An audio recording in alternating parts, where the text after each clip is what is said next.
Presented by the 2015 Honda Civic, Canada's best-selling car for 17 years in a row and the official vehicle of the Toronto Blue Jays. Yawkey Way in Boston, Massachusetts, and right next door, the ballpark, Fenway Park, as the Blue Jays open up a 5-game road swing with 3 in this old beauty. Fenway Park, 20 degrees, hazy, a chance of thunder showers, but later in the night. And right now at 31-30, the Blue Jays, Pat, are riding an 8-game win streak. You know, they're pitching the ball much better. But everybody loves to talk about the hitting and what they have done as a team. Look at the average right at 300, the run differential plus 36, and they've hit 14 home runs in those 8 games. Everybody knows that the offense is going to carry this team. They're getting the good starting pitching, yes, and that's paramount when you want to win like the Blue Jays have started to win. But I think people want to really talk about how well they've been hitting the baseball. Take a look at the run differential, too, at a plus 36. And let's look at the lineup for John Gibbons and his Blue Jays as they open this series against the Boston Red Sox. Reyes, Donaldson, and Bautista at the top of the order. And Donaldson's got a .360 average against the Sox this season. 9 for 25 with 2 homers and 5 runs batted in. Bautista, Encarnacion, then Colabello. Russell Martin, his career against the starter Joe Kelly, he's 4 for 10 with a home run and 6 runs batted in. Justin Smoaks at first, Kevin Pillar is in center, and Ryan Goins is the second baseman. That is the lineup for tonight for the Blue Jays that Joe Kelly will face. Joe just turned 26 3 days ago as he gets ready for his 12th start of the season. And the Blue Jays have pounded Kelly this season. 11 runs in just 11 2/3 innings pitched against the Blue Jays. He's pitched better in his last outing, holding the rotation onto that rotation spot. There was talk of maybe he was going to be moved into the bullpen, but he's thrown 6 innings of 1-run ball that last time out. And he hasn't won a game. That snapped a career-long 9-start winless streak. His first victory since April the 11th, when he beat the New York Yankees at Yankee Stadium last time versus the Blue Jays. That was May 9th. He was matched up against Drew Hutchison. He was wild in that game. He had 7 walks, and the Jays took advantage of that when they beat the Red Sox 7-1. And behind Joe Kelly, here's the defense. John Farrell is setting in the outfield. Rockholt in left, Mookie Betts in center. Rusney Castillo has right field. Pablo Sandoval is at third. Xander Bogaerts, Dustin Pedroia pretty good up the middle. Mike Napoli is at first behind the plate. Blake's Swihart for Joe Kelly, who is the starting pitcher. And there's a very exciting young player in the lineup for the Boston Red Sox. That's Xander Bogaerts. He leads qualifying American League shortstop in batting average and on base percentage.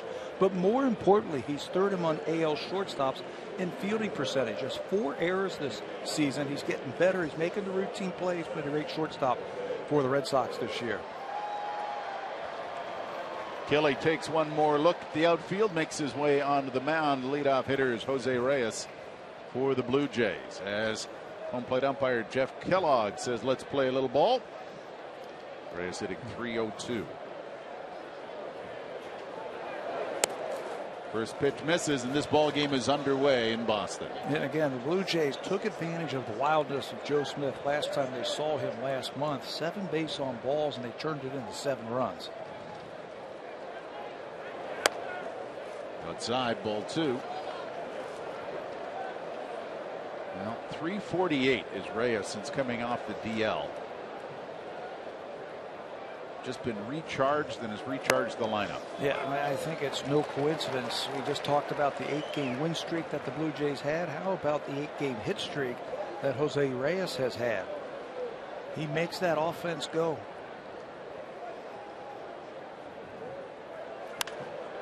Fouls this one to the left side.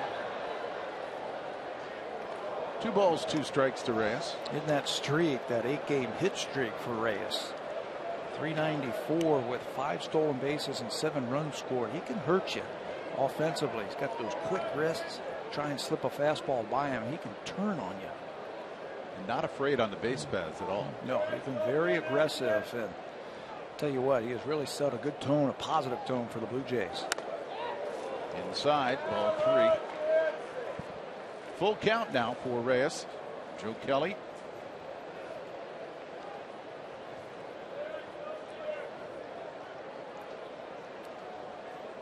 Josh Donaldson trying to measure him up. And down low, and the leadoff walk. Now you're talking about Fenway fans. How about these two guys? They've been monsters in Boston. Donaldson and Bautista, the next two guys up. We'll call them the Blue Monsters here since they're with the Blue Jays. 345 average for Donaldson in his career here in Boston, and Bautista right behind him at 292. But look at the on base plus the slugging. That's what I like to see. Give me some damage when you're playing here in Boston. Kelly will have to pay attention to Jose Reyes. He's got 9 stolen bases. And for Josh Donaldson, what a tear. 3.617 average. Hit 17 home runs. Driven in 44 runs this season.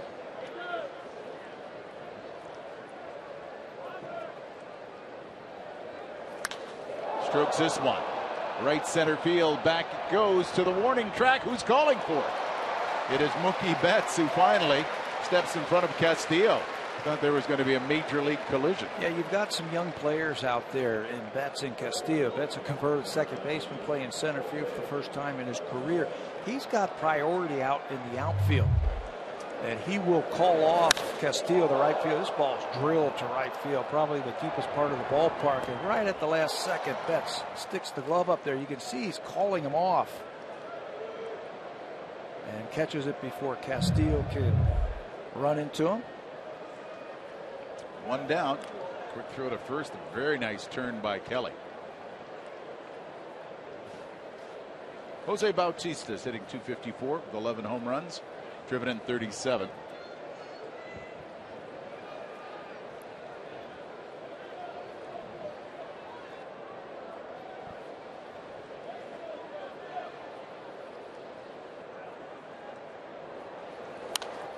Bautista fouls it off. But you know what I love?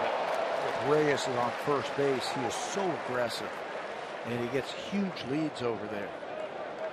Almost daring Joe Kelly to throw over there. Kelly is quick to first base, but a little bit deliberate to home. Blake Swihart, the catcher, he has only thrown out 23% of the runners. Watch this lead. Look at that. That's an aggressive lead for Reyes. Calls this one almost the same spot. This one bounces off a couple of spectators before it's corralled. That's right at the top of the park on the right hand side.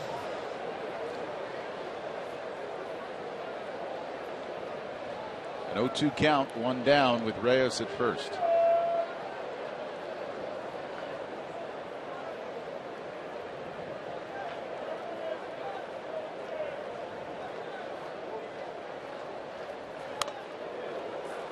High and tight. Just trying to stand up Jose Bautista right there with 2 strikes when he is ahead in the count. And he is ahead in the count right now. He's going to use that slider just a little bit more, Joe Kelly. So Bautista, you can see he is right on top of that plate. If he goes back out there, he should be able to cover it. There goes Reyes on the move, the throw down. They got him.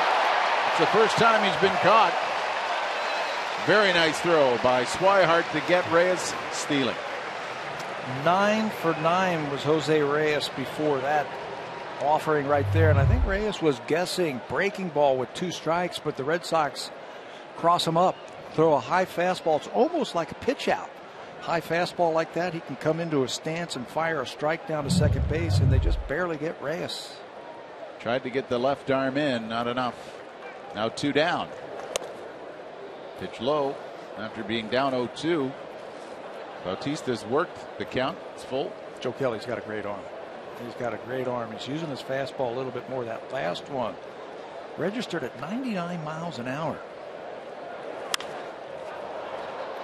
This one skied to right field. No discussion this time. It is Castillo who drags it in, and after a leadoff walk and a caught stealing, it's 3 up, 3 down.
Brock Holt, Xander Bogaerts, the top third of the order.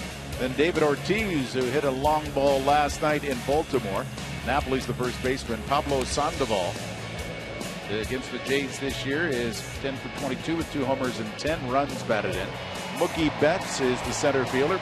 Blake Swihart is behind the plate. Betts, by the way, his career .347, 7 extra base hits. And wrapping it out is Castillo, the right fielder, against Drew Hutchison. Getting ready for his 13th start of the season. He beat the Astros last outing, gave up a run pitching into the 7th inning against Houston. He knows all about these Red Sox. He's faced them twice already this year, pitching 9 innings, and for his career, he's faced them 6 times.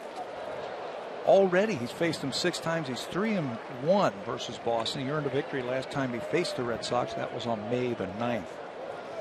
Dustin Pedroia hitting .310 this season. 8 home runs, 23 driven in. Slapped the first one foul down third base line. That's the important pitch right there, Rob. That fastball down and away to the right-handers. He's had some really tough at-bats versus the righties this year. They are hitting a higher average than the lefties, and I think he's got to paint that fastball down and away to the right-handers. Pops this one up. Smoke called for it, and then very quickly Goins comes in behind him and makes the play. 1 down. And for the Blue Jays, defensively behind Drew Hutchison, in the outfield, Chris Colabello, Kevin Pillar, and Jose Bautista from left to right. Josh Donaldson at third. Jose Reyes, the shortstop. Goins, who made the play, at second. Justin Smoke is the first baseman. And Russell Martin catching Drew Hutchison. You know, in playing at first base is Justin Smoke. He has started 4 of the last 5 games at first base. He has looked really good. No errors this season for Smoke, as he has made quite a difference over at first base. Brock Holt takes inside. This has been quite a story here in Boston, as Holt has taken over the number 2 spot. And John Farrell says simply, he's been playing very well. Yeah, he's been playing very well. They can put him anywhere, plug him in anywhere in the lineup, anywhere on the field. He's going to give you great at bats. He sees lots of pitches. He's been averaging about 4 pitches per plate appearance, and he'll get the start tonight in left field because of Hanley Ramirez being out. Hanley fouled a ball off of his knee the other day. Played last night, and you could see him one at bat. Did not look good. He kind of turned on it, and you could see him kind of hobble off. Well, it's nice to be able to turn to your bench and have a guy like this right here. And he comes into this game swinging a hot bat. You can see 6-game hit streak for Holt. And he earns a free pass.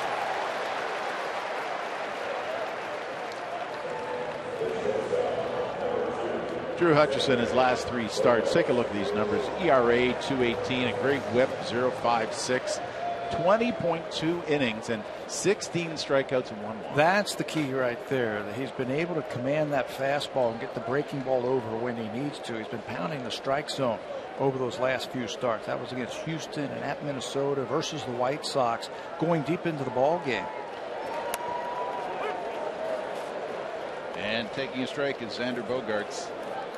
This young man has certainly impressed a lot of people. .295 average right now. Boy, this guy is a young star, I think, in the waiting right here. He's got a quick bat. Hits this one off the wall in left field. Gathering it up is Colabello. He will go into second with a slide. Safe at third is Brock Holt. So Bogaerts continues to deliver. He's now hit safely in his last 8. And there's the quick bat right there. It's really hard to get a fastball by him, especially on the inner half. He can get to it quickly. He can put the barrel of the bat on that baseball. And in this ballpark, you don't have to hit it that far. Look where that ball is. That looked like it was off the plate. And he still was able to leg kick, hands through, get the ball up off the green monster for extra bases. Just 22 years old. And he came very close, knocking that ball out of the ballpark. Into the first row of the monster seats. 2 on, 1 out, and here comes Big Papi David Ortiz. Hit a home run last night in Baltimore.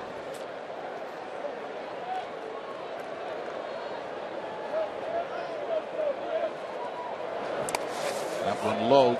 Good stop by Martin to keep that from getting away from him. It was a long drought for David Ortiz between home runs also. Got a breaking ball out in front. He drilled it for a home run. Teams have been really pounding Big Papi in with the fastball. It was home run 473 for Ortiz last night, tying him with Carlos Delgado for 31st on the all-time list.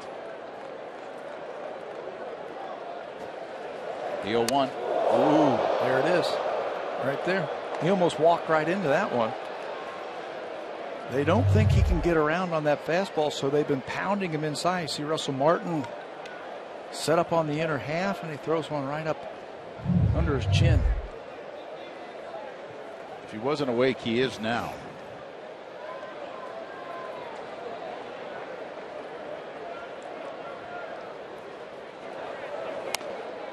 There's strike two. No, this is a team that has really struggled hitting with runners in scoring position. They're 27th in Major League Baseball. David Ortiz is leading the pack at just 109. Still a dangerous guy. But for his career, he's a 295 hitter with runners in scoring position. Hanley, Ramirez, Sandoval, all of them have struggled with runners in scoring position this year. In the dirt. Again, good stop by Martin to keep that from sliding by.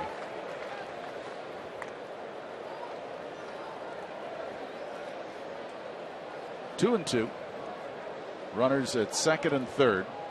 You know, if you're going to go in there, Rob, with that fastball, get in there. Get in there just off the plate with 2 strikes. Ortiz has to swing. He has to protect that plate. 2-2. Down and away. Now full count. 1 away. Bottom of the first as the Red Sox threaten. You know, there's a couple of ways at looking at this. You're not going to give in to David Ortiz. You got first base open. And you can try and pitch to Mike Napoli, but first inning, I say go after him. Establish something here. The 3-2. Slices that into left field, reaching up. It's at the base of the wall. Holt scores. Right behind him is Bogaerts. He scores, and it's a 2-run single for David Ortiz. The Red Sox take a 2-0 lead. You know, teams again have been pounding Ortiz in with the fastball in up, and he hasn't been able to get to it. But the Blue Jays throw a breaking ball right where he can reach it, down and away, and he just slaps it the other way. I was watching him take batting practice today. In his first round, that's all he did was just take the ball the other way. It's almost like he was sensing that the Blue Jays were going to try and pitch him away with off-speed stuff. He cashes those runners here in the first inning. And now a 2-0 advantage for the Red Sox. Mike Napoli fouls the first pitch away. He's hitting .205. 9 homers and 26 runs batted in. Same thing with Mike Napoli. They have been really pounding him with fastballs. Just hasn't been able to turn on him.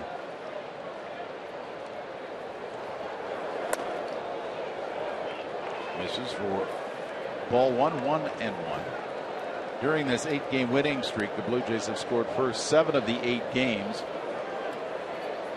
And now in this game, it is a 2-0 Boston lead.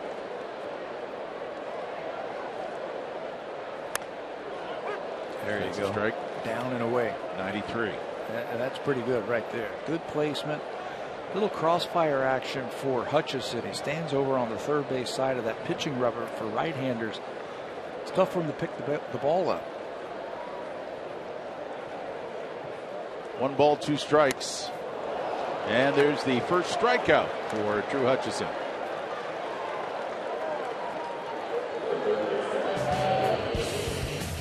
Well, home and the road has been the tale of, well, 2 cities really for Drew Hutchison. Yeah, look at home, the earned run average excellent at 272. He's had his problems on the road at 790.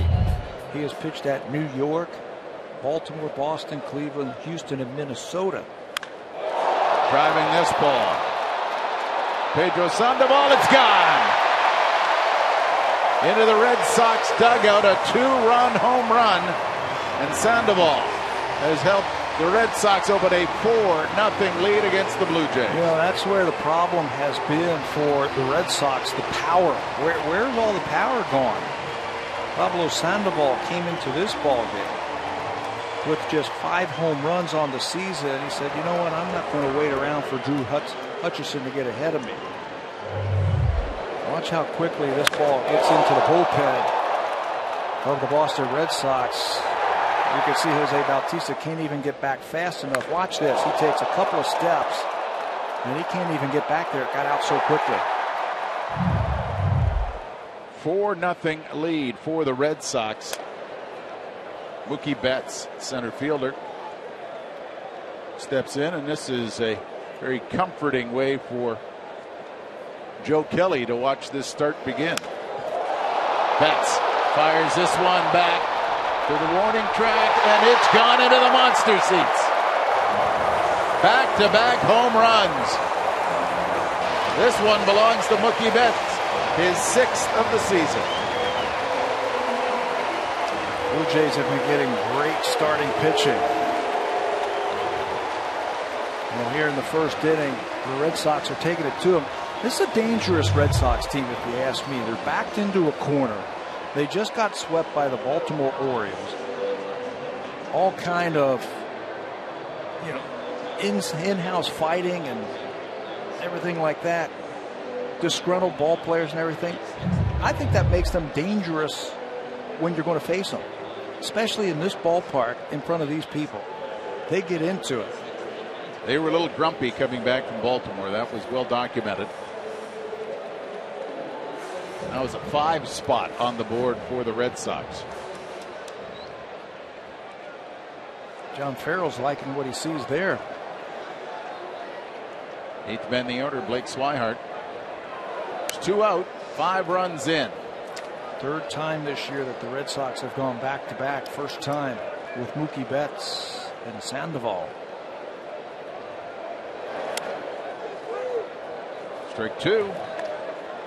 And pounding Swihart. He's only hitting .208.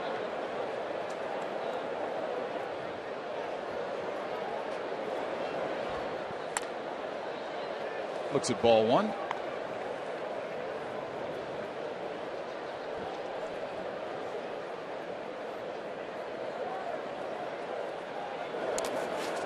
Down in the dirt. 2 balls, 2 strikes. Well, he's going to need his slider. You know, we talked about the fastball. Yes, fastball command and fastball control is always important, but you have to have that finishing pitch. And right now, the slider just looks a little flat for Hutch. This one slapped into left field over the head of Donaldson.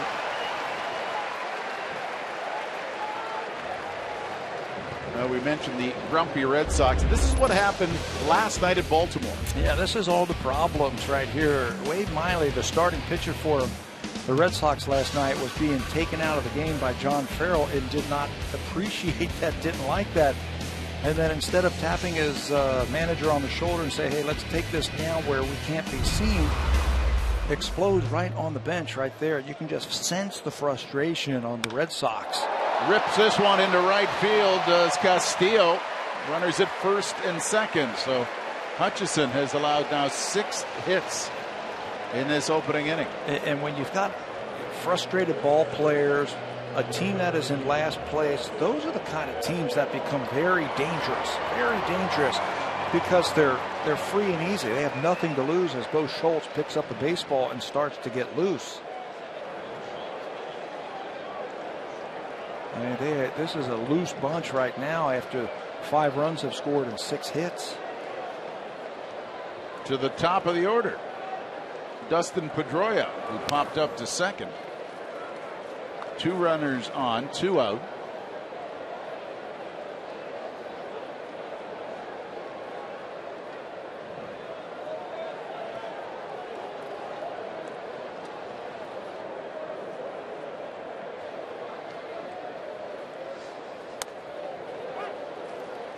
And a strike to go with ball 1.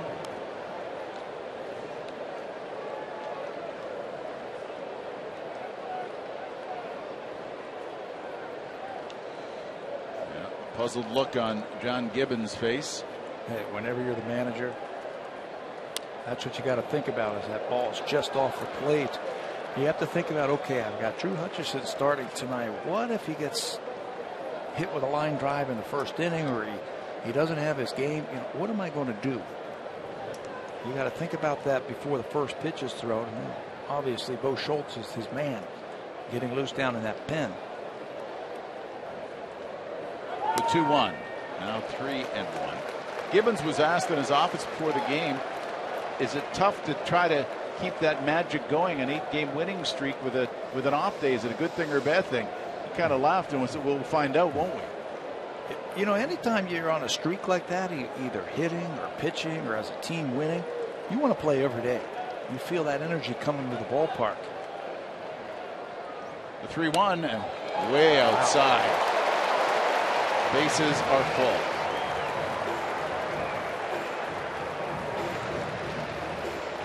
John Gibbons once trying to get the attention of Russell Martin to get him to go out there to talk. He wants to bide some time right here.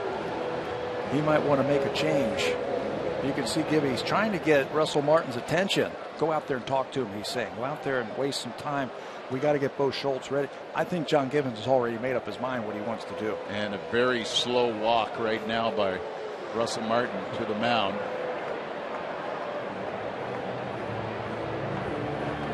Took a look over his left shoulder to Pete Walker.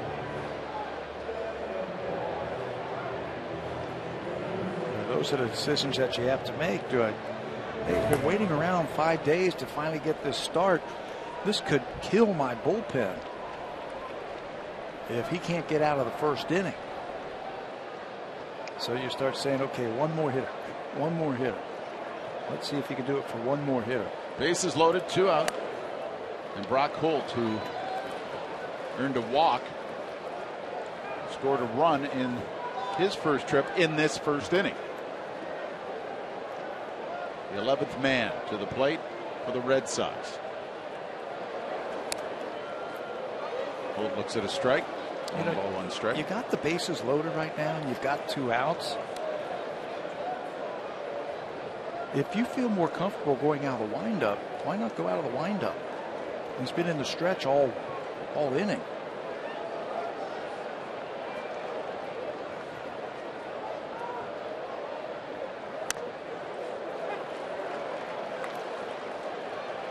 Or strike 2. 1 ball, 2 strikes. Career with the bases full, 125.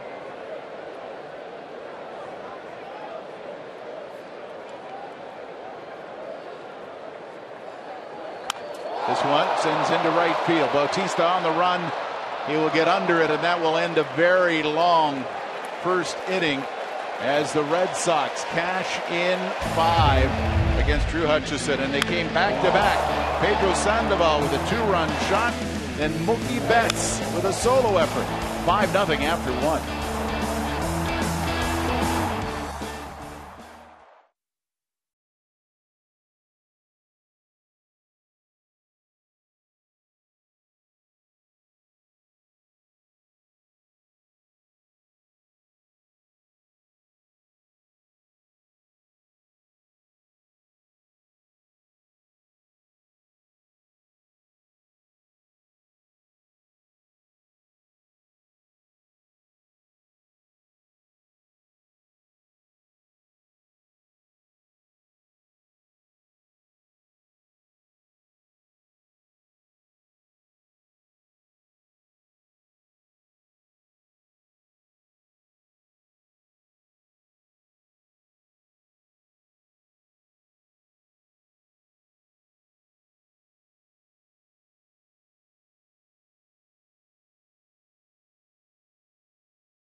Presented by the 2015 Honda Civic, Canada's best-selling car for 17 years in a row and the official vehicle of the Toronto Blue Jays.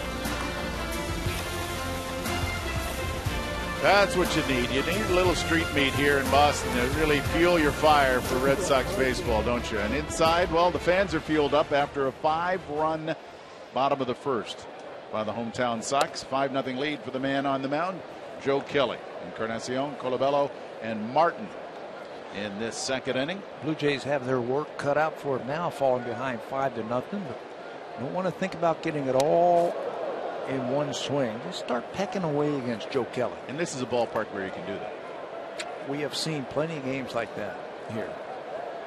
Teams jump out to a big lead, and the lead is never safe. Holt shaded towards center with Encarnacion.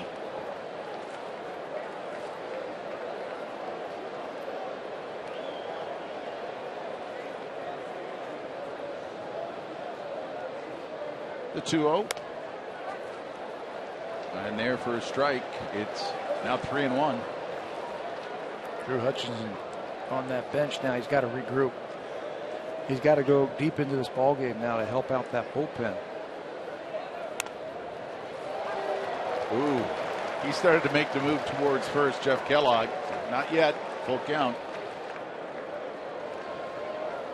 Well, if you're Joe Kelly, you've got some room to work with now. Just think about pounding that strike zone. And earns a free pass. A leadoff walk again to start an inning for the Blue Jays. And that's not what John Farrell wrote up after his team scored 5 runs in the bottom of the inning to walk the leadoff batter. That's 2 innings in a row. You've got 5 runs to work with. Use that fastball. You're throwing upper 90s with your fastball. And Farrell has talked about that over the last few weeks, that's what Joe Kelly's been doing over his last couple of starts, using the fastball more and pounding the zone. There you go. Colabello hitting .341 with 4 homers and 20 runs batted in. Had his 18-game hitting streak snapped. And therefore a strike.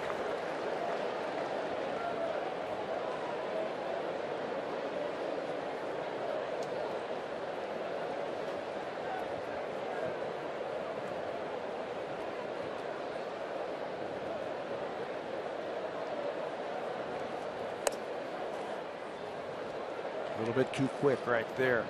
Farrell was talking about the fastball from Joe Kelly, that he's had greater consistency with his command with his fastball. He's pitched to both sides of the plate just a little bit more regularly over his last couple of starts. We mentioned the 7 walks he had against the Blue Jays a month ago when he faced him. Encarnacion being held tight to the bag at first. Colabello fouls it back. There you go. 98 miles an hour with that heater. Not a bad idea to go upstairs with it. He's using both his changeup and his curveball a little bit more of late. And his manager loves the arm. It's a special arm when you can throw upper 90s like that. He says he's got the ability to be a dominant starter. John Farrell knows a little something about starting pitching. Time called. Colabello as he backs off. Leadoff man aboard. Encarnacion, Colabello, and Martin to follow.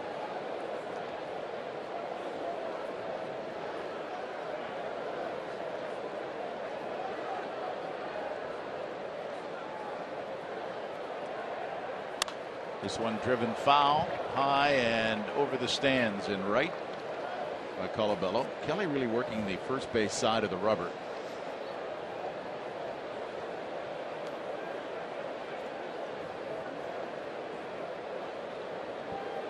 Not a real big guy, but he's got a great arm.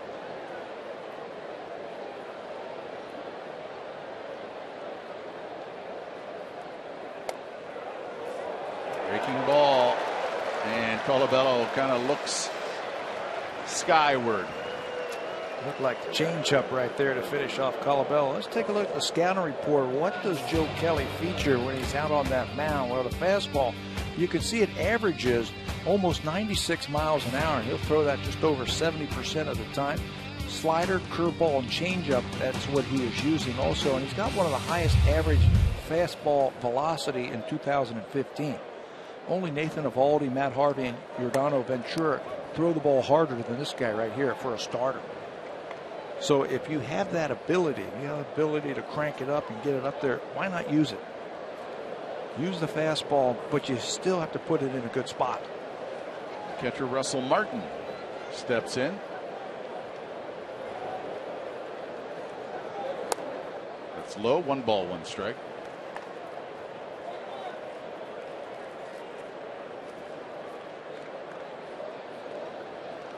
He's hitting .274. Driven in 28. And on first is Encarnacion.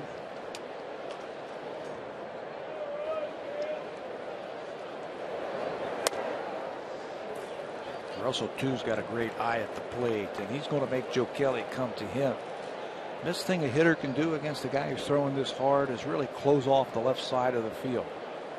Think about taking the ball back through the middle or maybe to right field. The outfield certainly is playing Russell Martin that he's going to try to go to right field. The only ball you're going to pull is an off-speed pitch. That's just going to speed your bat up. Huge gap in left center as Betts is shaded towards right. It's inviting, huh, to see that kind of space. Look where the center fielder is playing. I mean, that is way over in right center field. This one driven high and backing up is Betts. He had it played perfectly, took about 3 steps back, makes the play, and Encarnacion has to retreat to first. Well, he's watching the scouting report and the video of Russell Martin. He noticed that he hit a home run in that exact same spot back at Rogers Center a couple of days ago. So they put him in right center field. He only moved about 3 steps back. Had him played perfectly. 2 down. Encarnacion remains at first. Justin Smoke. The bat left-handed. .256 average. 4 home runs, 17 runs batted in.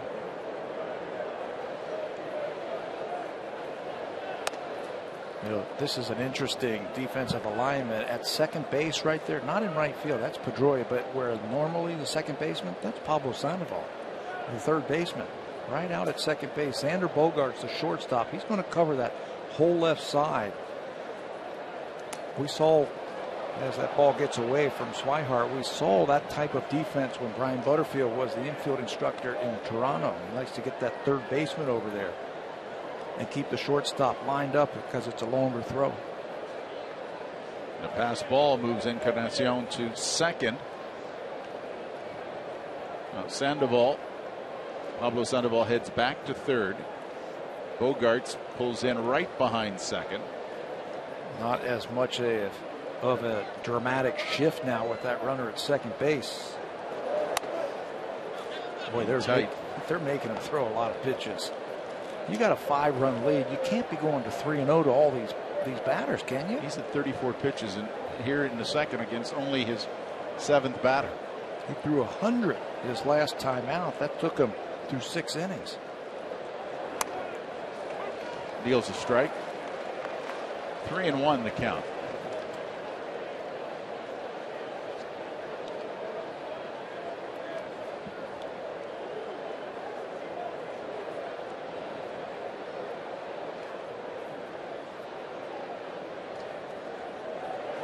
(3-2) driven hard, center field. Betts on the run. Back it goes. Betts can't make it, and he slams into the outfield wall. Racing after it is Castillo. Encarnacion will score. Smoke will go sliding into third with an RBI, but still down. Mookie Betts. And they are going to race out there to check to make sure their young center fielder is okay. That's how you hit a 3-1 pitch, first of all. 3-1, you are looking for something to smoke and get extra bases. The deepest part of the ballpark, and Mookie Betts fearless out there into that Bermuda Triangle, if you will. First the pitch, 3-1 fastball, and Justin Smoke hammers at the center. And look at this. Right into that wall. There is not a lot of padding on that wall. He takes one quick look, and he goes face first right into that railing. Yeah, and you can see Kelly's reaction like, ooh. I think that was the reaction of everybody in the ballpark. You even heard some oohs and ahs from the crowd. That's a good sign right there, laughing that one off. What an aggressive play and a fearless play by Mookie Betts. Blue Jays get one on the board. Look at that. Oh. That's cheap dental work if that wasn't padded at top rail. And for Justin Smoke, lost in all of it. It was his first career triple. Everybody worried about Betts, and he hit that ball so nicely there wasn't even a play on him at third base. That's where a lot of triples go, into that triangle out in center field. 2 out. Smoke at third. And to Kevin Pillar, it's hitting .240, 4 home runs and 27 runs batted in. Blue Jays starting to nibble. There's 1 run. Strike. 95 miles an hour on the outside part of the plate. I think there's no question they're going to score runs. This offense is way too good. Now you got to stop the Red Sox. Try and get that momentum shifted back into your dugout.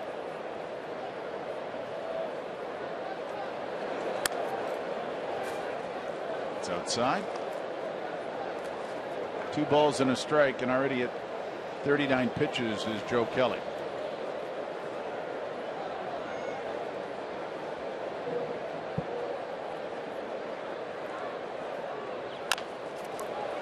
High chopper. Pablo Sandoval on it quickly. Very nice play. Sandoval ends the inning, but the Blue Jays get 1 run on a triple by Smoke. Look at the effort by the big Panda. Pablo Sandoval makes the play. 5-1.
This weekend, catch all the action live Sunday starting at 2:30 Eastern, 11:30 a.m. Pacific on City and Sportsnet 1. And guys, while James Hinchcliffe cannot race in this, he says he's never missed one his entire life, either as a driver or as a fan. So I would think the odds are pretty good he's going to make his way to Toronto for this event.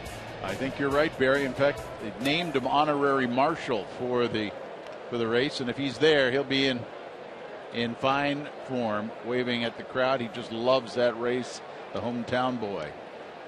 Xander Bogaerts starts the second inning. 11 batters went to the plate in the first inning. 5 runs on 6 hits for the Red Sox, including back-to-back home runs by Pablo Sandoval and Mookie Betts. And if you're just Drew Hutchison right now, you're not thinking about the finish line. You're not thinking 2 or 3 innings from now. You're thinking about right now. in the present in this inning. Your team got you a run. You need to throw up a 0 right here. Little ground ball. Donaldson. Throw across the smoke and retired is Bogaerts.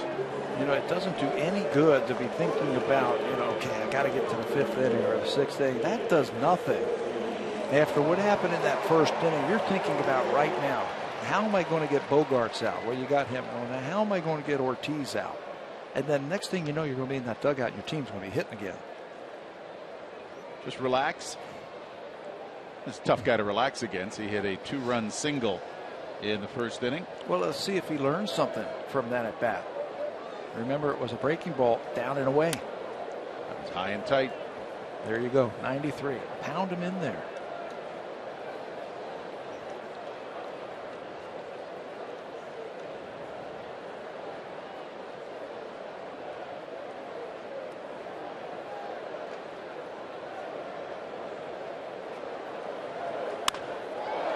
One ripped into right field. Bautista will scoop it up. Ortiz is 2 for 2.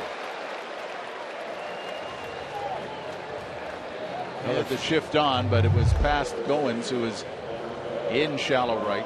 And another fastball, but it's up and it catches a little bit too much of the plate.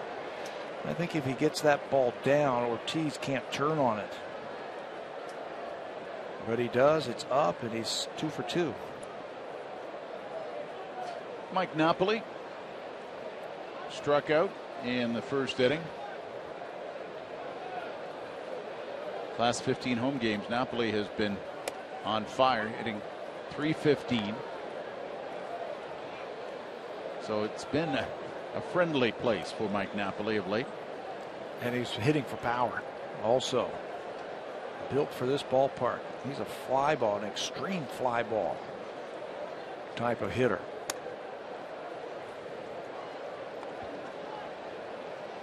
One ball, one strike. One out with Ortiz at first.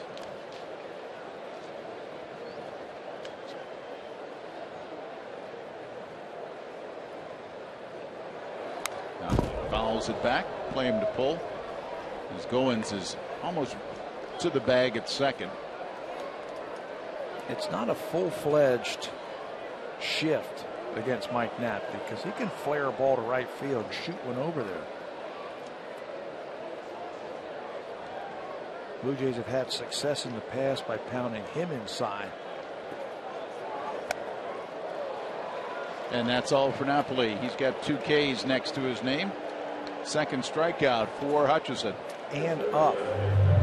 In and up. They've had a lot of success. And that time it's up. And Napoli comes up empty. He's now 2 up, 2 down, 2 strikeouts. You can see he's just behind on that fastball.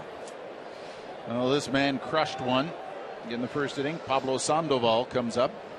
Now 6 homers on the season. Had a man aboard. He likes the Blue Jays. 455 this year against Toronto pitching.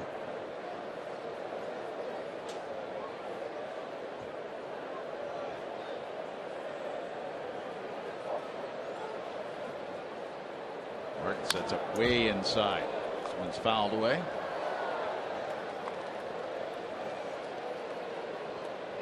Hutchison is ahead on Pablo Sandoval.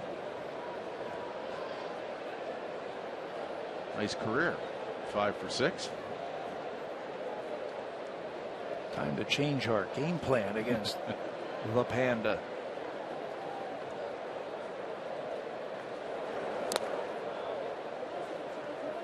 Low and away. Mixing it up. He was a switch hitter, Pablo Sandoval, but for now he's given that up. He's had a lot of trouble against left-handed pitching this year, so he's exclusively from the left-handed batter's box. He's got some power. Obviously, that was on display in the first inning. Busts inside and in the dirt.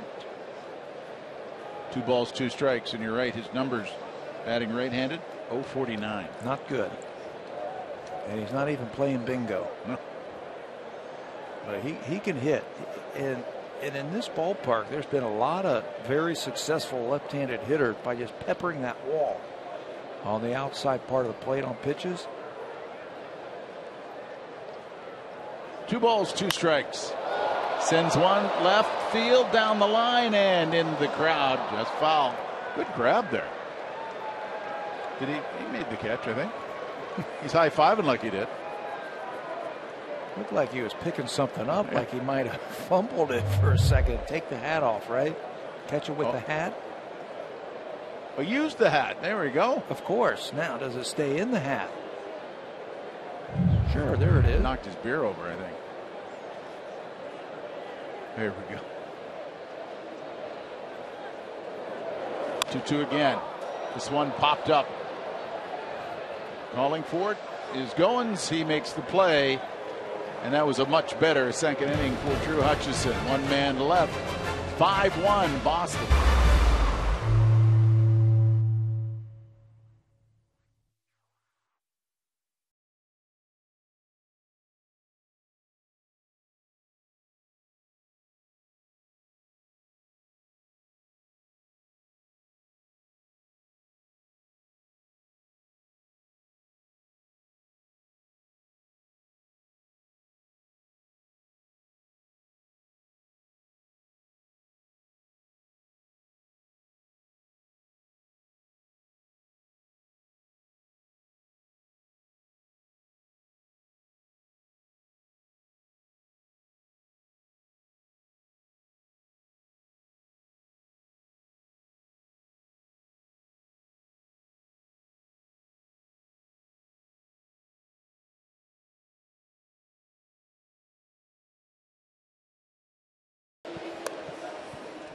Thanks a lot, Falsey, and we are with Lou Colabello, whose son Chris Colabello is having a great season for the Toronto Blue Jays. Lou, you have to be awfully proud after everything Chris has gone through to be where he is right now, but I imagine there's been a lot of times where you're wondering if this was ever going to come to this. Oh, absolutely, Barry.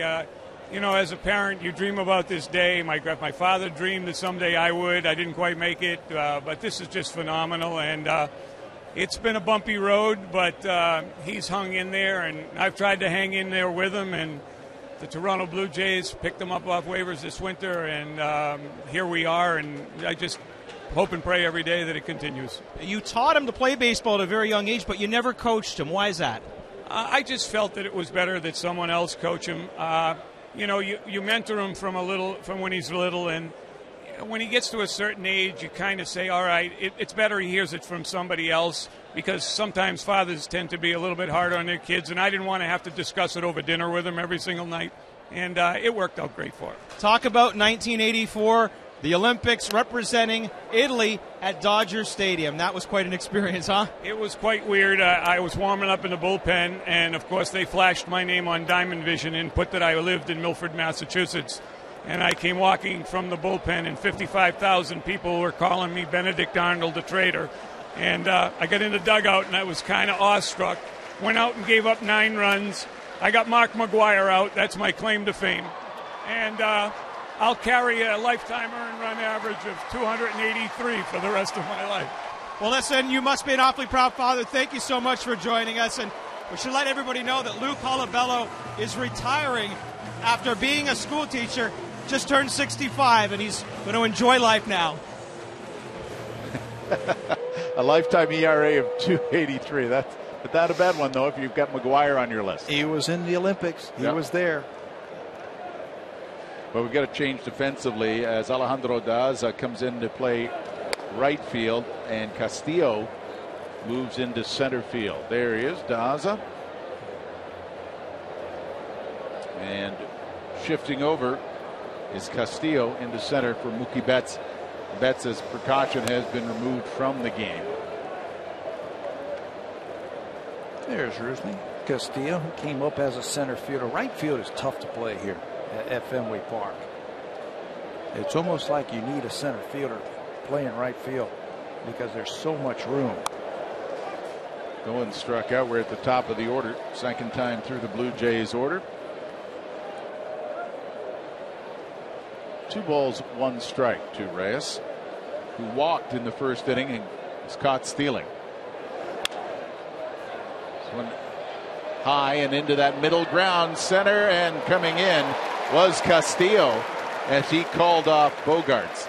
With an update, let's go back to Blue Jay Central and Jamie Campbell.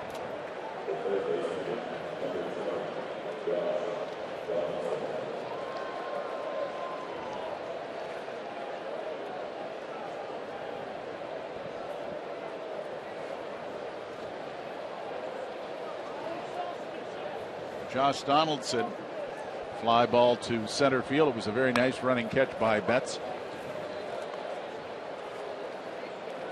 Takes a strike.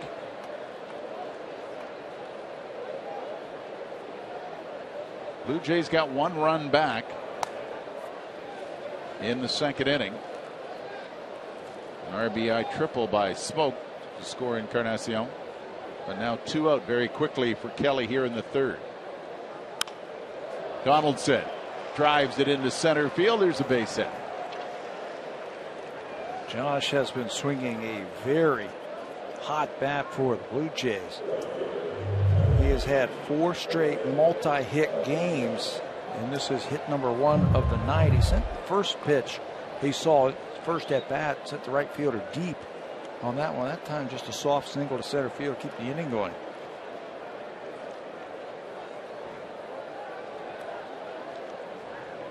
Jose Bautista flied out to right to end the 3-up, 3-down first after Reyes was caught stealing.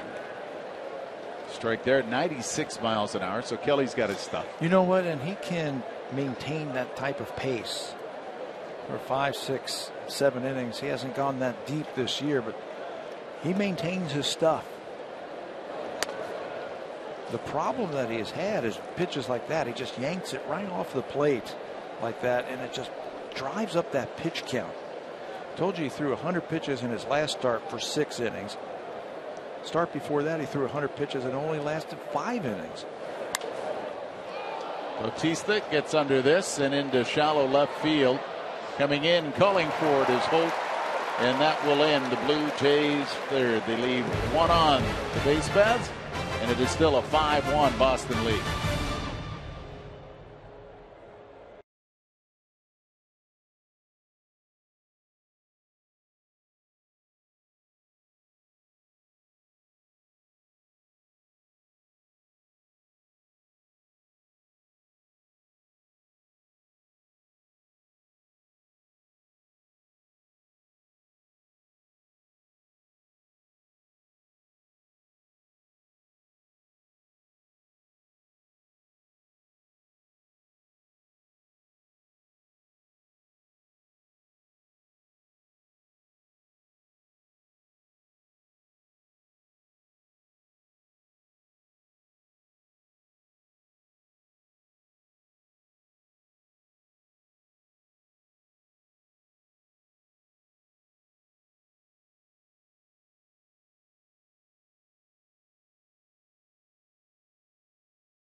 It is the Canadian Baseball Hall of Fame induction weekend.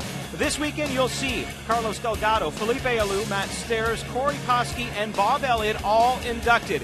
Get there early and attend the Baseball Family Street Festival happening in downtown St. Mary's from 9 a.m. till noon. Go to baseballhalloffame.ca for more details. Halsey? That's a good group. That is a really good group going into the Canadian Baseball Hall of Fame, and it's quite a place at St. Mary's. If you ever get the opportunity, you're in the neighborhood, certainly drop by. To the bottom of the third with the Red Sox leading 5-1. This is Alejandro Daaza who's taken over for Mookie Betts. Betts went slamming into the outfield wall. Boy, that was scary. And we hope that Mookie's all right. He got off to a great start in tonight's ball game with a home run. And then he almost comes up with the triple in the right center field, but he hit that wall hard. Daza hitting .223, driven in 8. Inside out swing. He is behind. They just picked up Daza from the Baltimore Orioles, trying to get some kind of offense from their outfield. They've had a heck of a time with their outfielders. Shane Victorino's been on the disabled list. Rusney Castillo just came up. You mentioned Handy Ramirez having the problems that he has had physically. So Daza for John Farrell's team, just trying to give him another bat off the bench. Fouls that away. 1 ball, 2 strikes. And you know, even that look right there, you got a quick look at John Farrell. 5-1 lead is not comfortable here. And the way that the Red Sox have been scuffling along, they were on a 3-game win streak, went to Baltimore, lose 3. Here's a strikeout for Hutchison, his 3rd K.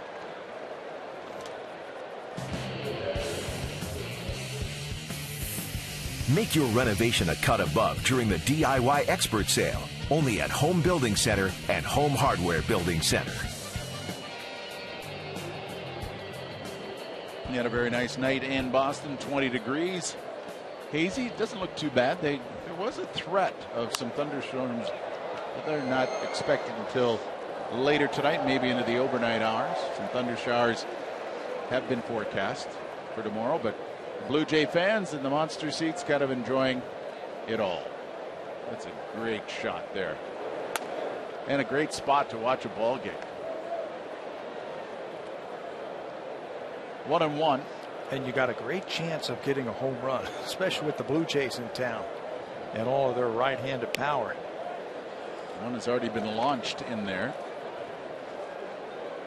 And that was the home run by Betts. Look at all the Blue Jay fans. They must have bought early. Hey, they're everywhere in this town. Little flare in the left center field, drops in for a base hit. Sounded like the bat may have given its life for that base hit. Blake Swihart, one of their top prospects, catching prospect, getting a chance now. They've had a couple of their catchers go down for injuries.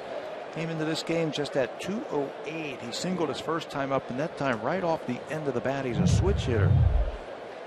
He just dumps that ball into the outfield. Swihart at first, 1 out. Rusney Castillo.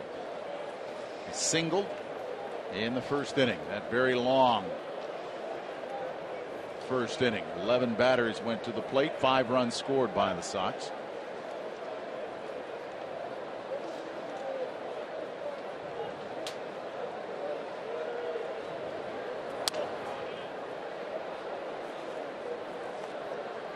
Misses again.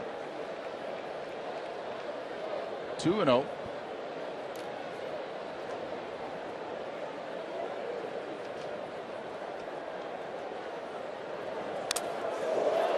Fouls that back. Boy, he took a mighty cut at it. Well, it might have been ball 3. Ball looked like it was up, but he swung hard, and that's what he does. Look at that ball. It's rising, and Boy. John Farrell was talking about him the other day, that he's an aggressive swinger. That once he cuts down his swing just a little bit and gets the ball in the strike zone, he can put a charge on the ball.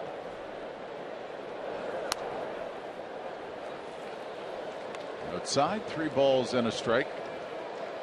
Swihart's at first.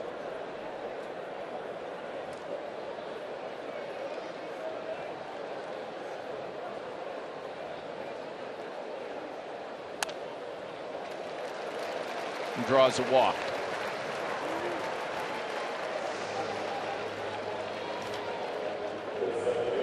That's the 3rd walk issued by Drew Hutchison. And for the Red Sox, they got out of the gate 12-10, but the wheels started to fall off. As you said, they got bitten by the injury bug, and some bats that they thought would be booming did not. They went 15-24 since the start. And the pitching just hasn't been there. They don't have John Lester to lean on to stop losing streaks. John Lackey, Josh Beckett, some of the great pitchers they've had here. This one's big. Dustin Pedroia, back it goes. throws, and away it goes. A 3-run home run by the leadoff man, Dustin Pedroia. And it is now 8-1 Boston. You know, since they moved Dustin Pedroia into that leadoff spot on May the 23rd, he has had the highest batting average in the American League at 384.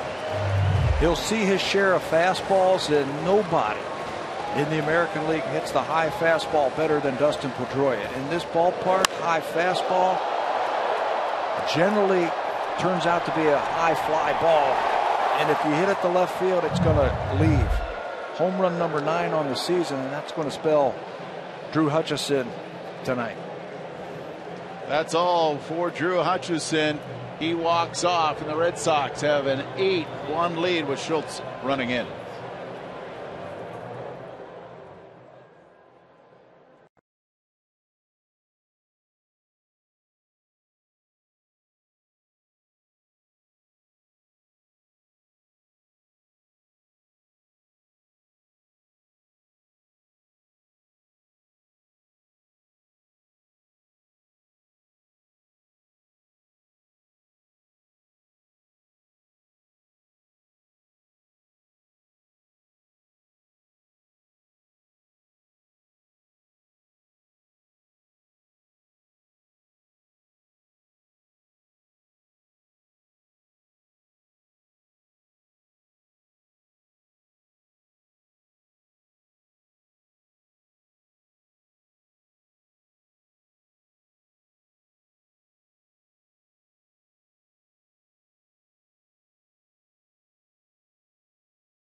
This season, just 2 1/3 inning for Hutch. He's left to ponder what happened here in Boston against the Red Sox.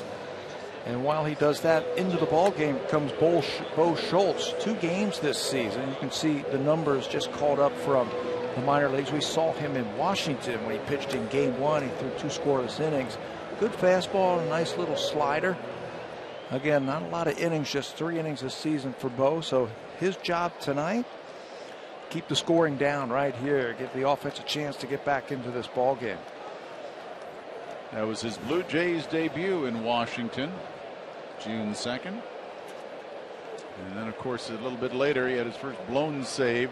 That was the 7th of June against Houston.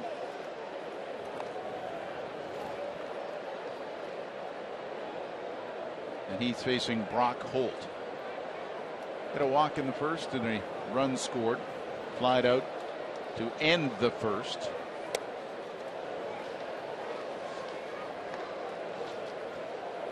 Already at his 3rd trip to the plate.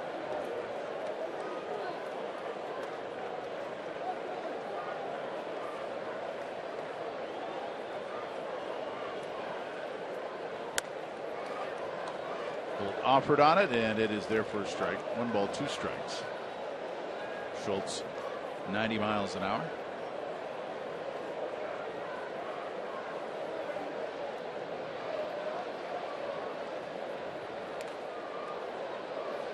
Down in the dirt. 2 balls, 2 strikes.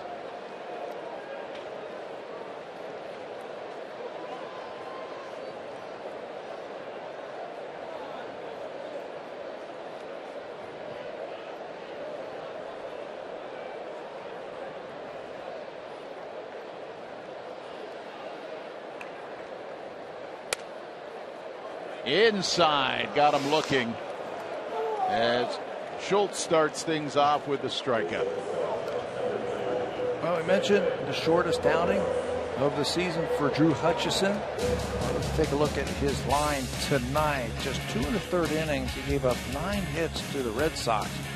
8 earned runs, 3 walks, and 3 strikeouts. This is a team that had been struggling to score runs. Red Sox had scored 19 runs in the first inning all season long, and they jumped on Drew with 5 here tonight. Big swing there by Xander Bogaerts. Doubled and scored in the first. Grounded out in the second.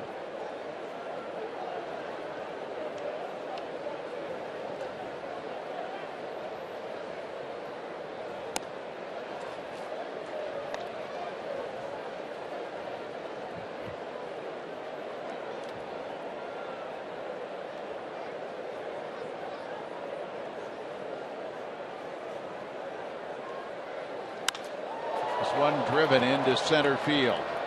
Pilar calls off Bautista, and in right center ends the inning, but not before there was a little noise from Dustin Pedroia.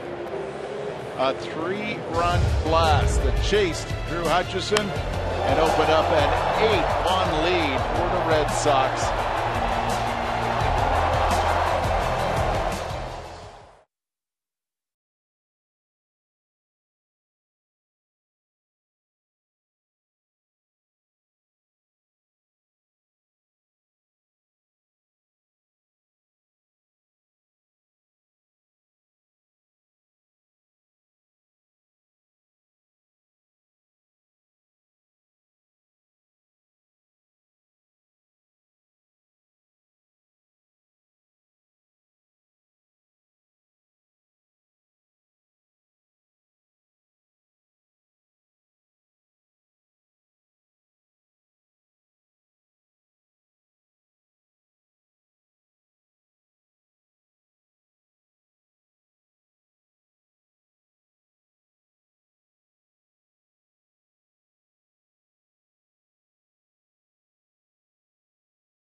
Park in Boston with Pat Tabler, Barry Davis. I'm Rob Folds, in for a vacationing Buck Martinez and Superstatsman Scott Carson. Nice to be with you for the first of 5 on the road, 3 in Boston, and then interleague play against the Mets in New York. But it's been all Red Sox, and the big bats have been booming. 3 home runs, most recently a 3-run homer by Pedroia. That ended the night for Drew Hutchison. Edwin Encarnacion walked and scored in the second. 0-2, and there's the big man with the big blast. Yeah, he has been so hot. The leader of this team. There's another guy who's hit a home run, Pablo Sandoval. Mookie Betts, who hit the other home run, is out of the game after slamming into the outfield wall to try to make a catch on Justin Smoke. 1 ball, 2 strikes.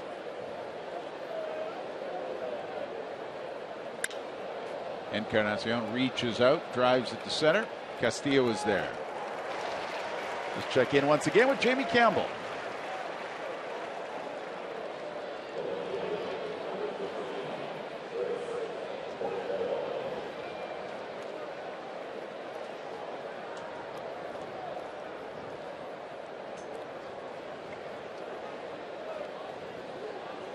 As Chris Colabello steps in, we want to take this time to wish Elaine Granville of St. Stephen, New Brunswick, a very happy birthday. She'll turn 90 on Sunday. A true Blue Jay fan as Colabello drives this in the right field.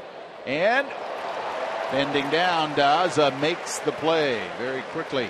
Colabello jump on it. 2 out. Now, Elaine is right in St. Stephen, which is on the border of New Brunswick and Maine, which is, of course, Red Sox territory. Red Sox Nation, you're right. And she remained a true Blue Jay supporter. She took a bus tour a few years ago from Bangor, Maine, all the way to Toronto. She said the bus ride back was very quiet because the Jays beat up on the Red Sox. So we wish her a happy birthday. Number 90, and we know she's watching tonight in St. Stephen, New Brunswick. Russell Martin. Weak ground ball. Pablo Sandoval again makes the play, and it's a very quick 1, 2, 3 inning. 3 up, 3 down in the fourth. The Red Sox lead.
This year by catching the best live radio broadcast in the business.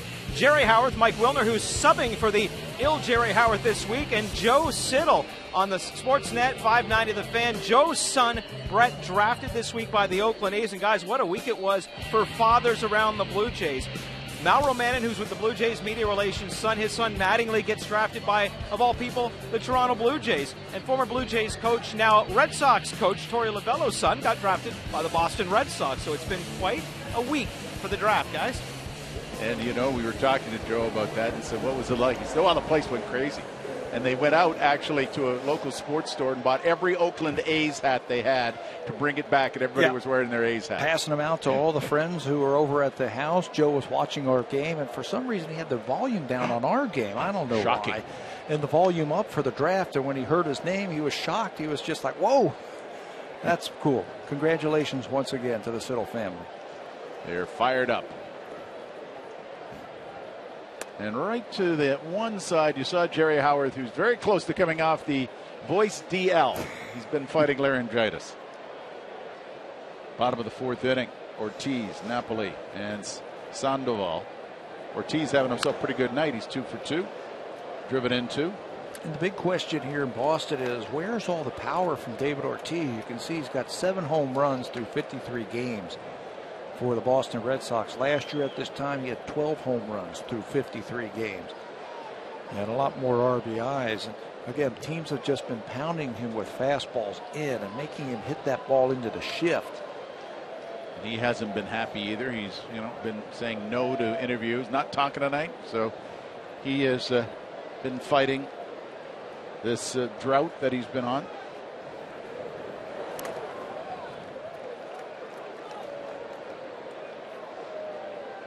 And look at these numbers. His career with Boston, 287, but since May 1st, 211.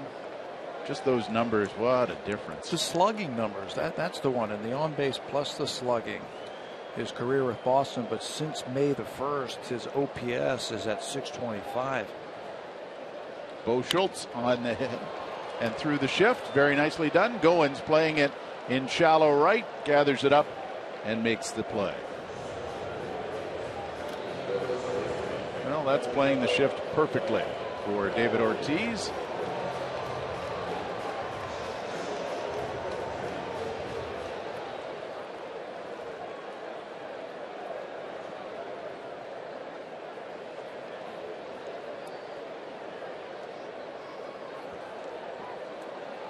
And now stepping in to face Bo Schultz is Mike Napoli. He struck out twice.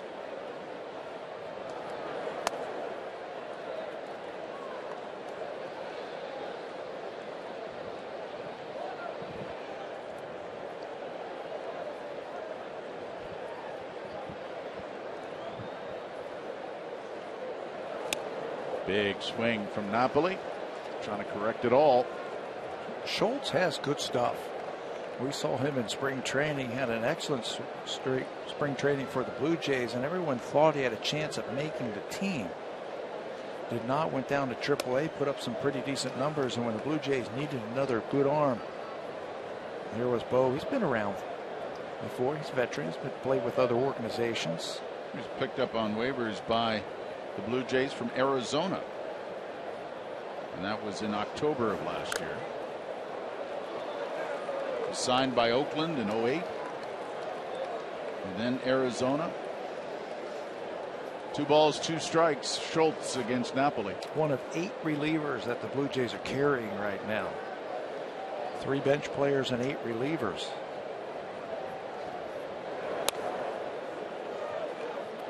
That's low, and the count is full. Schultz is 6'3", 29-year-old. From Dallas, now makes his home in Chicago. Bounces foul down the third base side, and Donaldson makes a fan down that side as he flips the ball into the stands. You know, that's the thing about the Boston Red Sox. They see a lot of pitches, they foul off a lot of pitches, and when you're in this ballpark, there's not a lot of room. So it seems like at bats just continue and continue and continue. They got a great eye, and they can really work the count. Full count, fly ball, right field. Bautista moves to his right and gathers it in for the second out.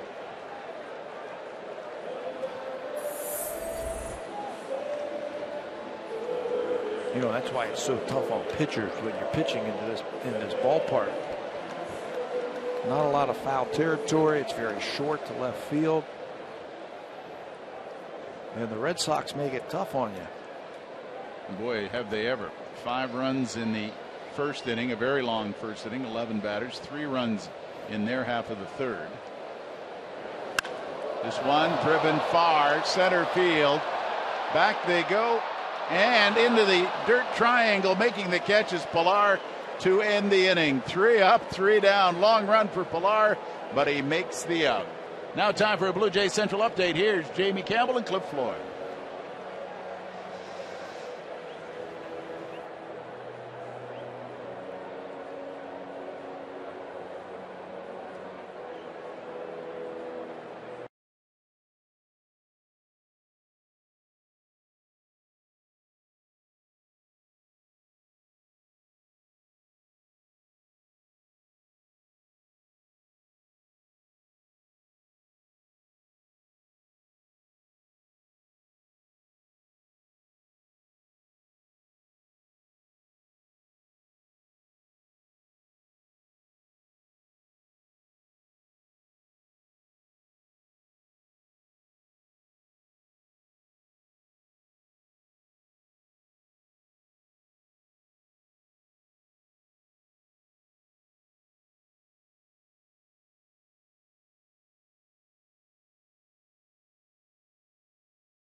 Pizza goes June the 20th when the Baltimore Orioles come to town for a 1:07 start. Junior Jay's outdoor program is back. Join us pregame outside Gate 10 for inflatables, activities, and lots of fun. After the game, kids 14 and under can run the bases just like the pros. Go to BlueJays.com for more tickets. Falsey, you cannot run the bases just like the pros. You're a little bit older than 14. And I got the bad wheels. To take me most of the afternoon to run the bases. Red Sox fans enjoying this one. It looks, as I take a look around Fenway Park, Pat, it's a full house. Like it normally is. With the Blue Jays in town and a couple of afternoon games before the Jays head to New York at Citi Field against the Mets. And then they have two with the Mets at Rogers Center. Top of the fifth inning. Alejandro Daza, who struck out in his, that's Justin Smoke. We better get the right team. Smoke hit a flip your scoreboard RBI triple that chased Betts. This one goes to left field and will drop, bounce off the scoreboard, but he holds at first as very quickly up with it was Holt. He played it perfectly. Holt, like we said last time, he can be plugged in anywhere on this diamond defensively, except maybe pitcher and catcher, and he's going to help your ball club. Justin Smoke, again, slashes this ball down the left field line. And quickly pouncing on it. Holt, who's been mostly a middle infielder in his career, pounced on that one and held Justin Smoke to a single. Kevin Pillar grounded out. His first trip to the plate in the second inning. Oh, it's the second time tonight that Jeff Kellogg, the crew chief, has been hit on a foul ball. Once right in the lid. That one taking a little time. Very nicely done. Yeah, and Blake Swihart, although he's a rookie, knew right away. He had to go out there and carry the baseball out to Joe Kelly to give his umpire, sitting right behind him, a little breather. He has to be his okay. Little nod from Kellogg, ready to go. 0-1, Smoke at first. This one driven into center field, a base hit for Kevin Pillar, and now the Blue Jays have something going against Kelly. 2 on, back-to-back singles. We have seen it all season long. When the bottom of this lineup starts to hit like this, you get runners on base to start the inning as Pillar really climbs on top of that high fastball, keeps his hands back, and then unleashes him through the strike zone. They turn that lineup over. That's when the Blue Jays have those big innings. So Pillar at first, Smoke at second, and Ryan Goins, who got called out on strikes to open up the third, steps in. Goins drives this one, fly ball left field, back goes Holt, and he will play it off the wall. Getting the wave, Justin Smoke, he will score. Blue Jays add one more at second base. It's Ryan Goins and the Blue Jays add one more. Nobody out.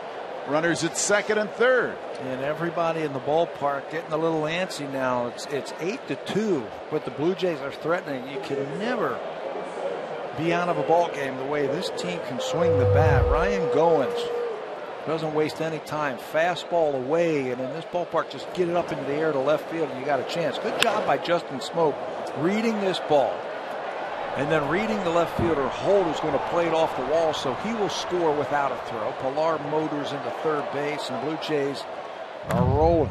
Now top of the order, and Reyes drives this to right. It will get into the seats. It looked like it might have a chance to land fair down the right field line. Everybody has to retreat. Pillar back to third. Goins to second.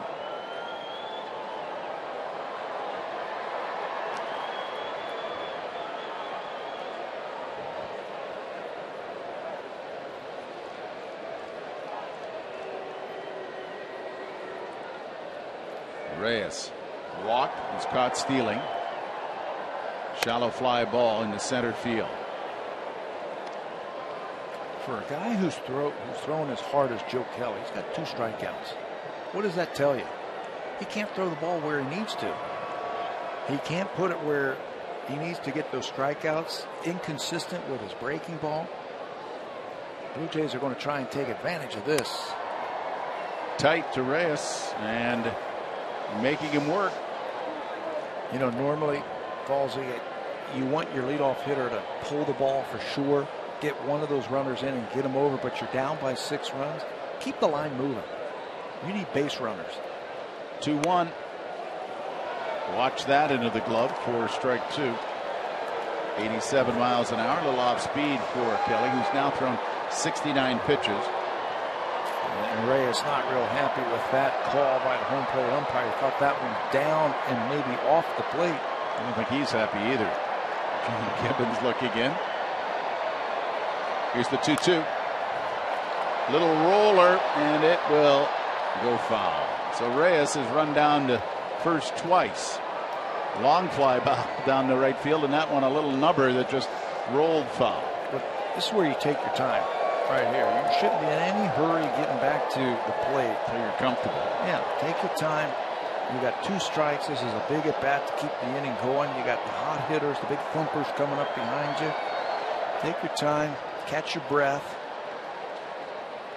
This is a dangerous time right now for Joe Kelly, who's given up 3 hits, a single to Smoke, Pilar with a single, and then a double to Goins, and now has the top of the order, knowing that he's got Reyes, Donaldson, Bautista. And every ball hit this inning has been hit hard.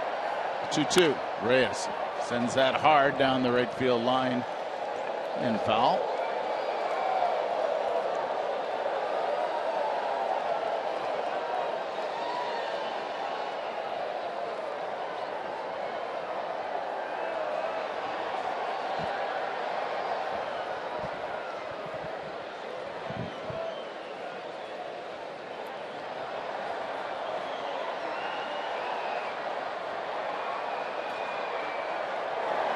Kelly deals. Reyes again foul down the first base line.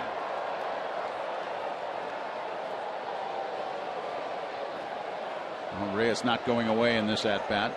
No, it's just been too tough.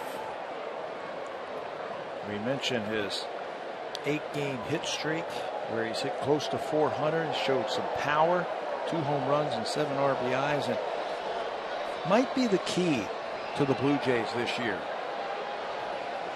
Leadoff hitter, the igniter at the top of the lineup. The 2-2, he reaches out. This time he fouls it to the left and back. And if he's inspired, he inspires the rest of the lineup. And he gets everybody fired up. When he is in the lineup, the Blue Jays are 7 games over 500 when he plays. When he was hurt, when he was out of there, Blue Jays were 6 games under 500. A 13-game swing by one guy. I think that's what he means to this offense. Still 2-2 the count. Runners at second and third. Nobody out in time called.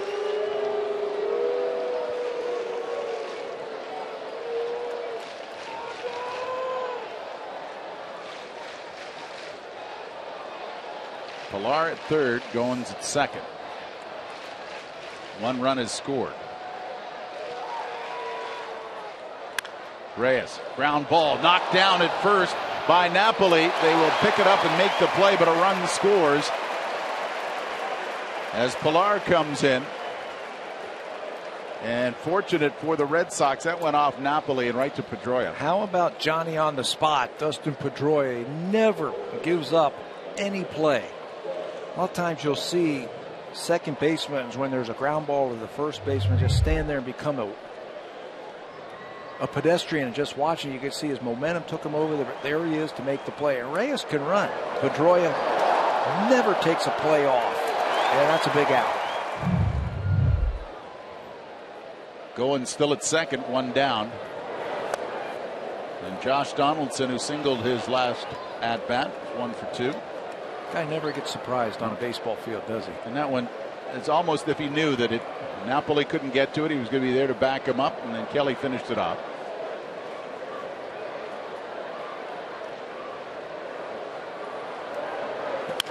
Donaldson hits that hard. Base hit left field. Goins getting the wave at third, and he will score without a throw. And the Blue Jays have scored 3 in the 5th inning. Josh Donaldson now adding to it, and this will draw a visit. Carl Willis, the pitching coach, make that 5 straight games now for Josh Donaldson with a multi-hit game. Breaking ball, keeps the hands back, and rips it by the third baseman Sandoval, who has no chance to get this one. You can see where the left fielder Holt is playing. He was actually playing him in left center field. So he can't get to the ball in time. Goins scored, and the Blue Jays have cut into that lead. Great numbers for Josh Donaldson versus Joe Kelly. 8-4 now. 3 runs in this 5th inning. An RBI single by Donaldson, a mound visit, and Jose Bautista 0 for 2. Flied out to right field and popped up shallow left field. Takes a strike.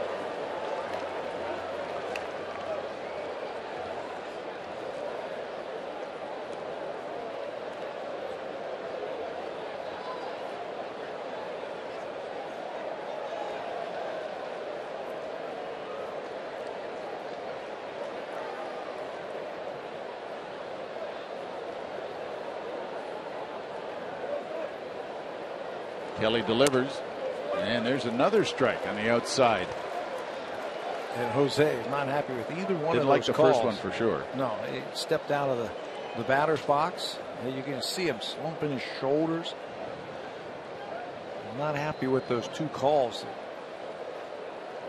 You can see both of them about the same spot. On that outside part of the plate. That one fouled away. 0-2. 1 out. 3 runs have scored here in the top of the 5th.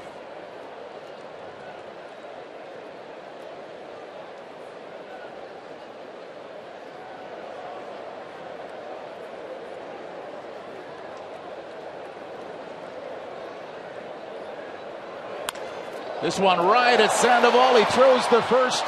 Not able to double off Donaldson, who started to make his move to second. That was ripped to Pablo Sandoval to make the out. A line shot. Look at the smile. I'll tell you, Rob, Joe Kelly is not fooling anybody this inning. Single, single, double, single, and a bullet right at the third baseman. High fastball, and Jose turns on it, thinks he has extra bases, but it's right at Sandoval. Just before that pitch, Sandoval started to shade himself towards the bag. And the shot went right to him. Pablo Sandoval coming in, and they're going to have a look at that.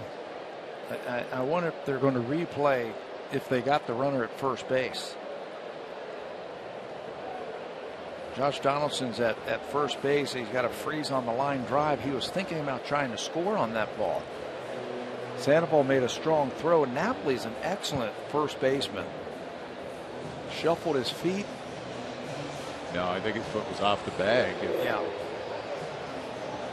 Just it was dragged off the bag by Sandoval. But, I mean, it's close enough that John Farrell can throw a question mark at it. Maybe a replay. Throw from Sandoval was a firm throw, but it was just offline. Here's the throw. It's a good, strong throw, but watch the first baseman, Napoli. He's got to work around that runner. And there's the throw, pulling him off of first base. Everybody's looking at it on the big screen here. But Donaldson. I don't know if he ever had his foot on the base. You know, he has to deal side with that runner coming in there. And that ball disappeared as it went behind Josh Donaldson. And lucky that he was able to catch that ball. But initially it looked like his foot was in front of the bag. It really wasn't planted on first base. The play on the field is safe at first base. You can see where his foot is. It's really not anchored on the base. That's a heck of a catch, though. That ball's down the right field line, and Josh Donaldson's going to be at second base. Napoli had to make the big stretch. Pedroia's looking at everybody's turn to look at the big screen in center field. Well, everybody but Joe Kelly. Yeah. And he's sitting on the mound. Throwing a couple pitches here, a couple pitches there. He's standing out there. Well, for John Farrell, you can see it. This would be a double play and it would end the inning. Yeah, he wouldn't have to face Encarnacion, but I don't know if there's enough evidence to overturn that call at first base. Well, headsets are off, and very quick safe, says Jeff Kellogg, crew chief. So Donaldson remains at first base. 2 out, and Edwin Encarnacion, who walked and scored in the second, flied out in the fourth, comes up as the Blue Jays are now making a little noise. Let's see if number 5. Let's see if that layoff on Joe Kelly just standing out there has an effect. Encarnacion's got 10 home runs in his career here. Yeah, we talked about Donaldson and Bautista liking the confines here at Fenway, but Encarnacion is also one of those players that has enjoyed it. 10 home runs in this ballpark. He's made for this ballpark too. Offered at it. He went around, says first base umpire Brian Honora.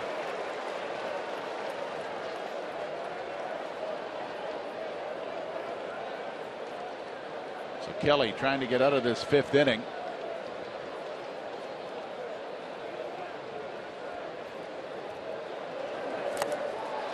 Swiping at it, fouling it down, and having to head back is Donaldson as that's fouled down.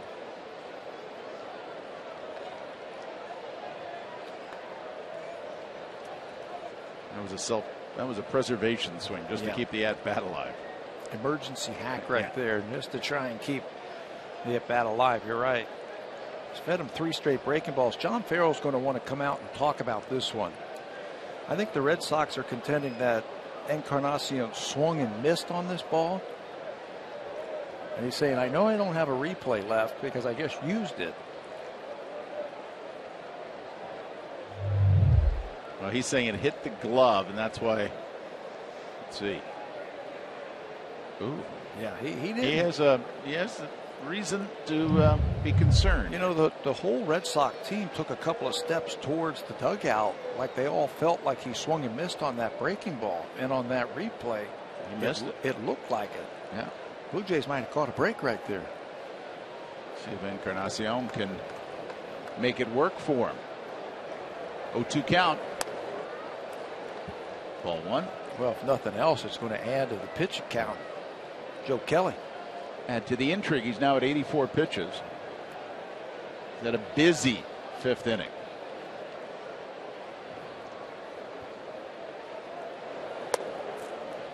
Now outside, 2-0. He's using an off-speed pitch there, and he seems to have lost faith in the fastball right now. Well, if he's standing in the batter's box, would you throw him a fastball? I don't know if I would. Now 2-2. Just don't miss. 2 out. This one's fouled up, drifting back behind the Red Sox dugout and into the seats. You know, one big swing right here from Encarnacion. The Blue Jays are right back in this game.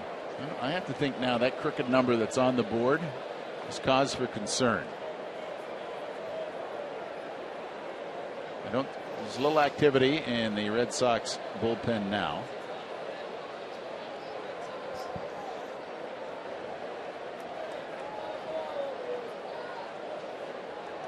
Matt Barnes is up.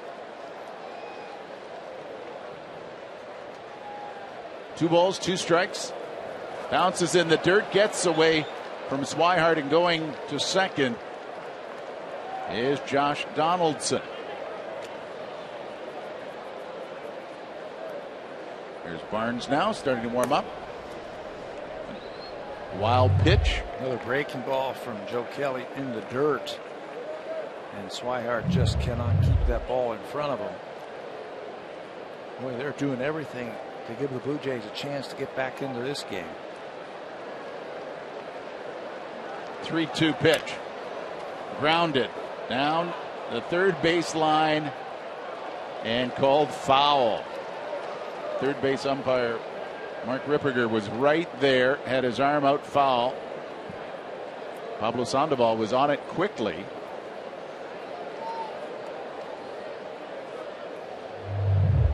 He looks a little dejected. Thought he made a good play. High heater, watch it. All it has to do is touch any part of the bag, but clearly foul. That's an easy call for the third base umpire.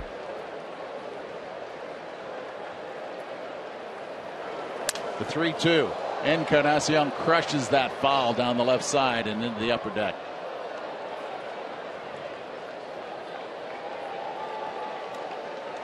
And the Blue Jays have got Kelly up to 89 pitches. They have a way of doing that, don't they? Yeah, and he might be in his headspace now. 4 hits in this inning, 3 runs.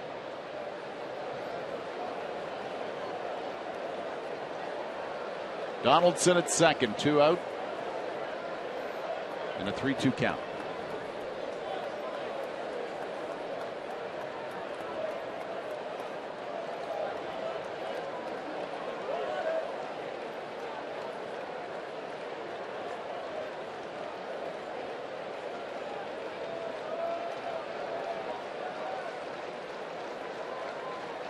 Kelly to the plate, the 3-2. Whoa, there goes the bat.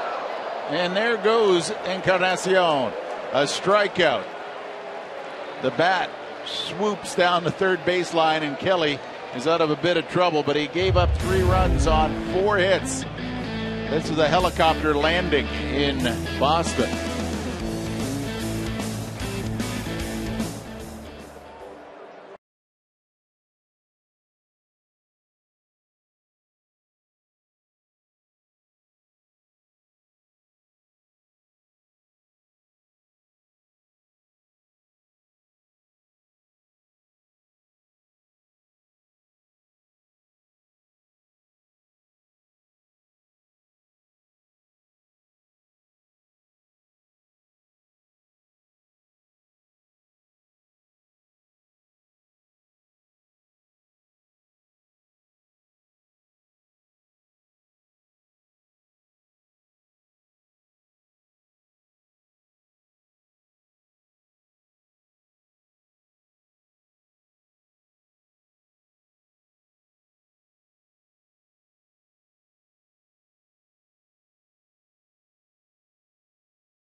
June 19th from noon to 1:30 at the J Shop at Toronto Eaton Centre.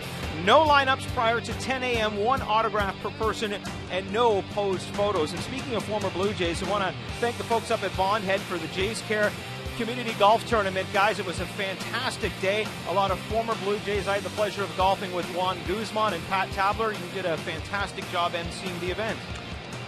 I hear that Pat Tabler is still hearing footsteps when Bo Schultz loads up on the tee box. Hey, he and Ryan Tepera were playing behind us along with Ron Sandelli and Jay Stenhouse, and these guys, especially this guy, was bombing balls 300 yards right into our backsides as Joe Siddle and I were trying to play yesterday. But it was a lot of fun. It was outstanding for Jays Care.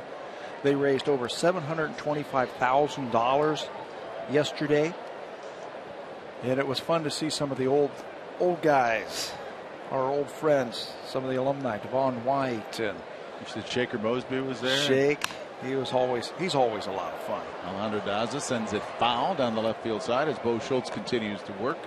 It is Daza, Swihart, and Castillo in the bottom of the 5th, with the Red Sox leading by an 8-4 count. So Blue Jays made it a little more interesting. Top of the 5th.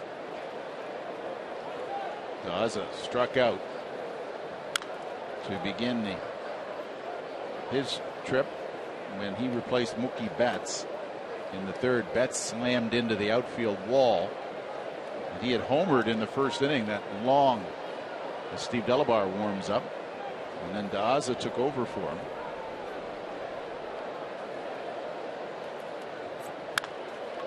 Line shot right to Justin Smoke, and 1 down. Let's check in with Jamie Campbell.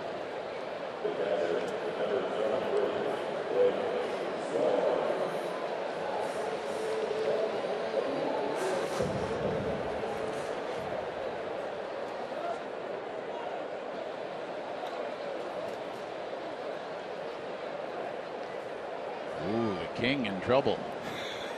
Wow, 8 in the first. I'm going to go out on a limb. That's the first time that's happened. I bet, yeah. Huh? Makes the 5 spot here kind of pale in comparison. However, Drew Hutchison wouldn't think that. Slow roller down the line and foul. Swihart is 2 singles, 2 for 2, and a run scored. Boy, what a job Bo Schultz has done since he has come into this ball game. He has stopped it right there.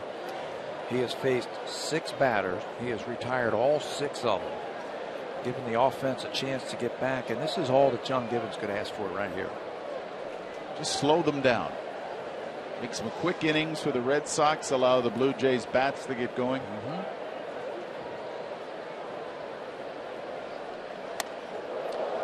These are the kind of games where the matchups then ends up being, okay, it's my bullpen versus your bullpen. And the Blue Jays bullpen has been throwing the ball a lot better of late. 1 ball, 2 strikes. Off speed pitch fouled away by Swihart.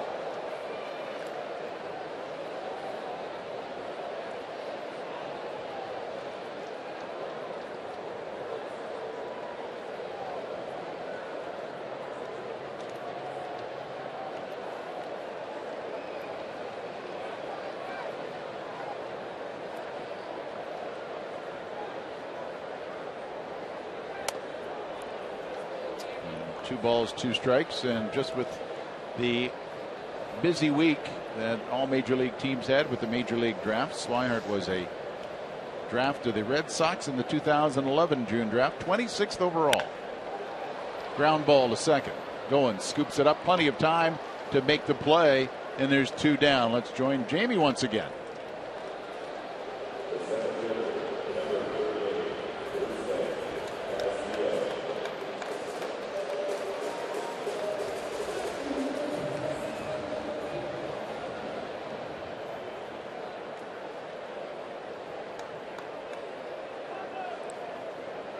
Number 9 man in the order is Yusni Castillo. He's walked and singled and scored a run. That one rips into right field.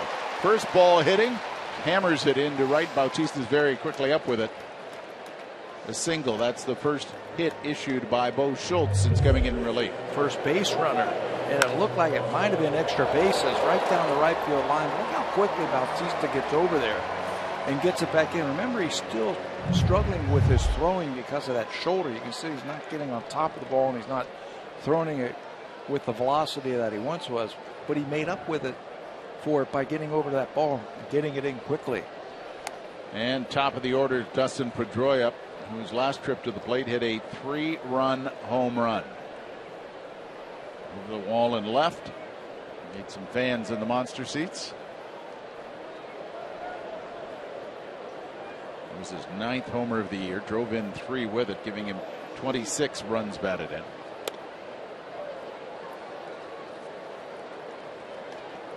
And again, since they moved him into that leadoff spot, that came on May the 23rd. Mookie Betts was hitting leadoff for this team early in the season. They moved Pedroia in that leadoff spot. He's had the highest batting average in the American League. On fire. Schultz comes to the plate. 91 miles an hour. You can see Castillo threatening. He's kind of leaning towards second, but more, I think, just to draw the eye line. He can run, but he's not a base stealer. No. He is 1 for 1 this year in stealing bases. But with 2 strikes. He in fact made a move towards second, but that was fouled back. Well, there's 2 strikes now on the batter, so this is when you take a chance right here to try and steal a base. If you get thrown out, no big deal. Pedroia leads off next inning with a clean count. And he is gambling that Bo Schultz is going to throw a breaking ball here. So give him your A move over to first base right here. Maybe you can pick him off. 2 balls, 2 strikes to Pedroia.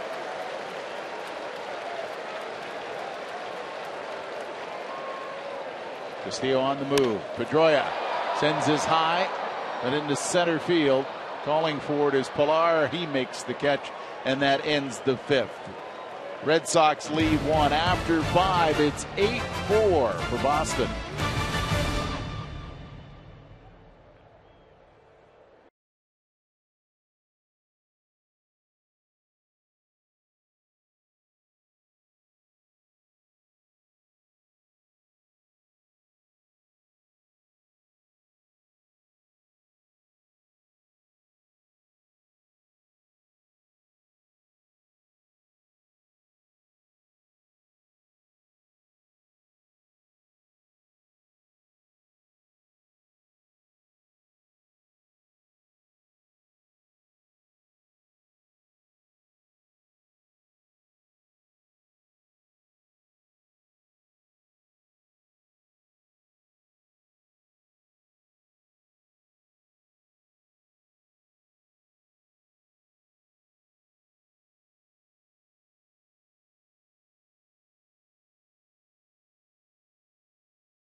The Tampa Bay Lightning, Chicago Blackhawks tied at 2 games apiece. Game Friday goes tomorrow on CBC. You can watch it beginning at 7:30 Eastern, 4:30 Pacific. Falsey, it's always great when you have a series that goes deep like this into the final. Except that we're so close now to the first day of summer. You'd like to have it done before the first day of summer. It has been a fabulous series. Both the Lightning and the Hawks are giving full value. Of course, in my hockey pool, I had Anaheim and the Rangers, so my season is done. First ball hitting and into left field, Chris Colabello. Well, that's how you start a new hit streak right there. First pitch hitting. I think Mr. Joe Kelly's going to be on a very short leash this inning. You see that nice swing by Colabello. Jumps all over that first pitch fastball, rips it into left field. See Farrell just taking a look. They've had Barnes was up and warming. Russell Martin has to bend out of the way. 92 pitches now. Kelly.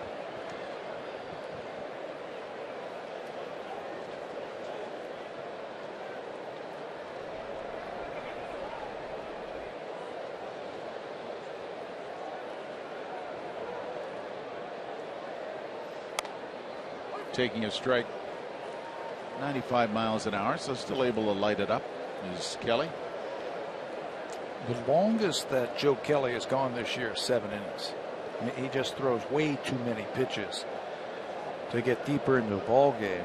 His season high is 118 pitches. He did that in his second start of the season against Baltimore. You know how long it took him to throw 118 pitches? Got him 5 2/3. Oh, he just throws too many pitches with that great stuff. That shouldn't happen that way. Breaking ball there for strike 2. 1 ball, 2 strikes. Colabello's at first. Martin, this could be 2 on the second, and the first double play.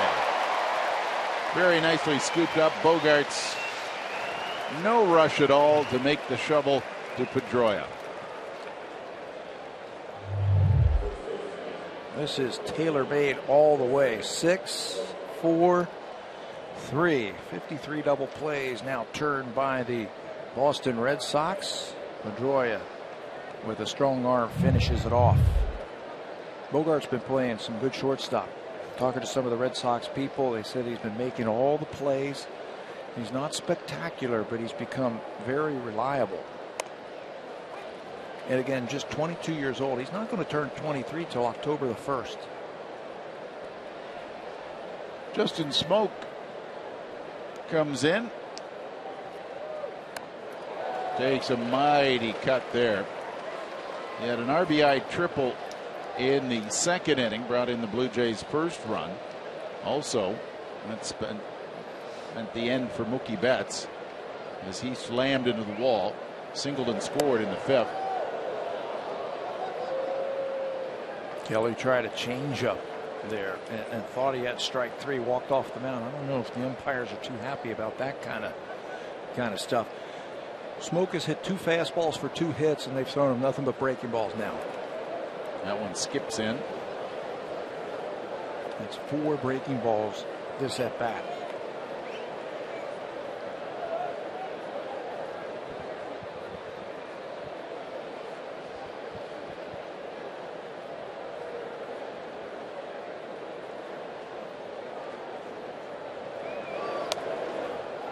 Inside and low.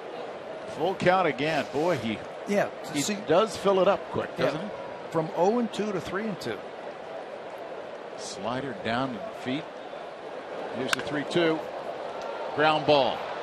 Knocked down by Pablo Sandoval, who is way over on the shift on the second base side. He makes the play. That's all for the Jays at the top of the 6th.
With the Rogers First Rewards MasterCard. You'll earn 5,000 first use bonus points redeemable for 7 free on-demand movies with no annual fee. Apply today. Rob?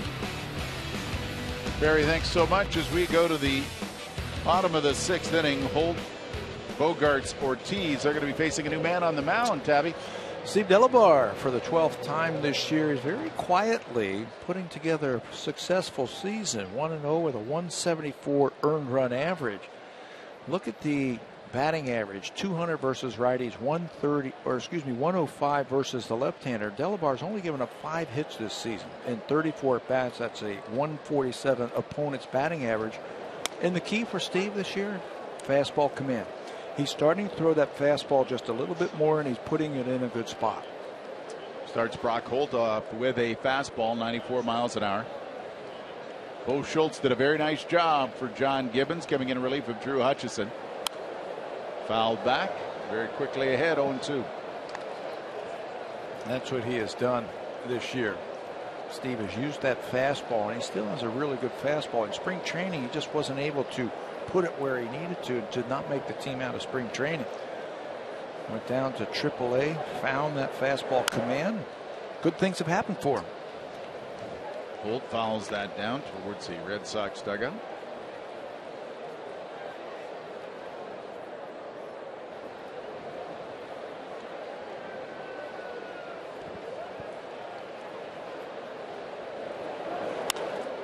Fouled away. Upper deck for Holt. When you're sent down, Delabar, and you know exactly why he was sent down, as you say, control. Is that mechanics, do you think? all mechanics, or is it a combination of just confidence in your fastball? I think command and the mechanics might have had something to do with it. He was dealing with a knee problem last year. This one muscled into left center, coming over. Pilar Dodge makes the catch. Whoa, put a star next to it.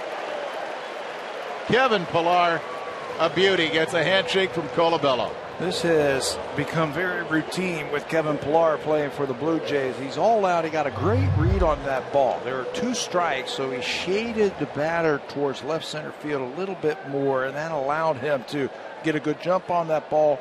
And now he's going to take off. Flying through the air, grabs it out of the air, and then holds on to it as he bangs against the turf, much to the delight of his pitcher. I mean, he has made 6, 7, 8, 10 of those plays already this year. So confident with his ability. Brock Holt thinks he has a base hit, a little blooper, but look at this. He's not giving up on anything. Xander Bogaerts doubled and scored in the first inning. Just grounded out and flied out. He's done very nicely in the field.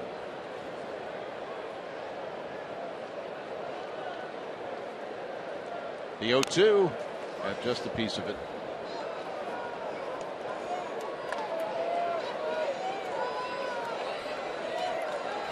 There's the new guy. There's Phil Koch in the bullpen, the left-hander warming up for John Gibbons. John wanted to get him to work right away.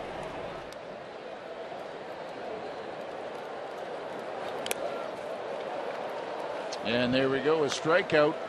Very nicely done for Steve Delabar. The 2015 Honda Civic is Canada's best-selling car for 17 years in a row and the official vehicle of the Toronto Blue Jays. You know, in a game like this, you play coulda, woulda, shoulda, and you just take a look at that first inning by the Blue Jays, and Drew Hutchison struggling through, giving up 5 runs on 6 hits, and then how the way the game has developed since then. Well, other than that 3-run home run, that's been it for the Boston Red Sox. The bullpen has come in and shut them down, giving the offense a chance. Big Papi Ortiz, and he takes a strike, and look at him, he's not happy. 0-2, taking a waltz, 2 RBI single in the first inning and a single in the second, 2 for 3 grounded out in the fourth. Thought he checked his swing on that, but Jeff Kellogg says no. He went around on that pitch. The 0-2. That misses.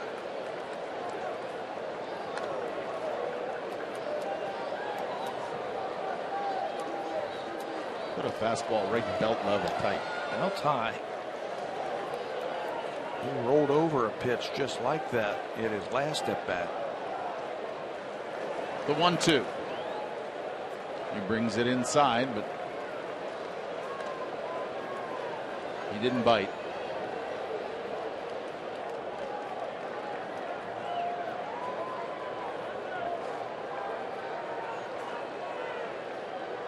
Two down. Bottom of the 6th. 2-2. Ortiz gets under it. High, high, high. And into shallow left field. That's it. 3 up, 3 down in the 6th, but it's becoming a highlight reel unto himself. Look at this one. He goes belly down. Kevin Pilar makes the play.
Sox again. Here's a great idea. Take them to a ball game. Sunday, June 21st is Father's Day, and the Blue Jays host the Orioles that afternoon at 1:07.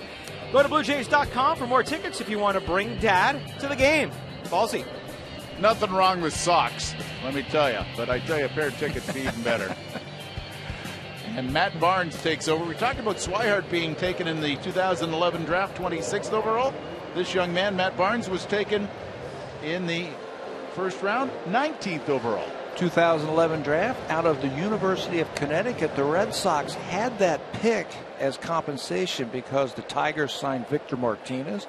So with that pick, they were able to get 6'4", 205-pound Matt Barnes, who throws very hard. There's his numbers right there, 2-1 with a 240 earned run average. His fastball has been clocked between 90 and 98 miles an hour. His strikeout pitch, you see he's got 12 of them there to go along with 5 walks, is a good, hard, sharp-breaking curveball.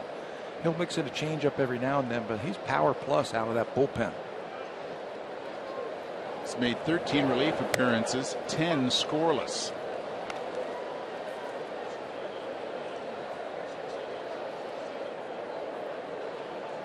Facing Pilar, Goins, and then the top of the order, and Reyes. Boy, it's no day at the beach anymore when you go into that bullpen, middle relief. I mean, you got guys coming out of that pen, and Barnes is one of those guys. They just reach back and they throw it as hard as they can for one inning. That one he ripped off at 95 miles an hour. That one fair ball down the line and right for Kevin Pilar. Took an interesting bounce, and that holds Pilar up at first. And with Pilar at first, let's get an update from Jamie.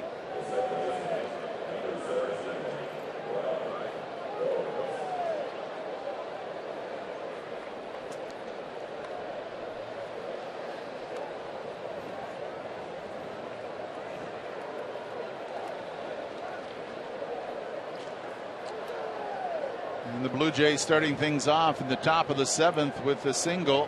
And Kevin Pilar now is 2 for 3.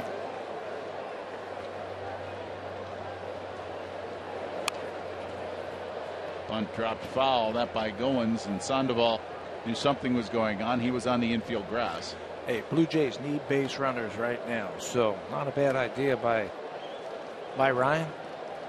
Drop one down, make them field the ball to get you out.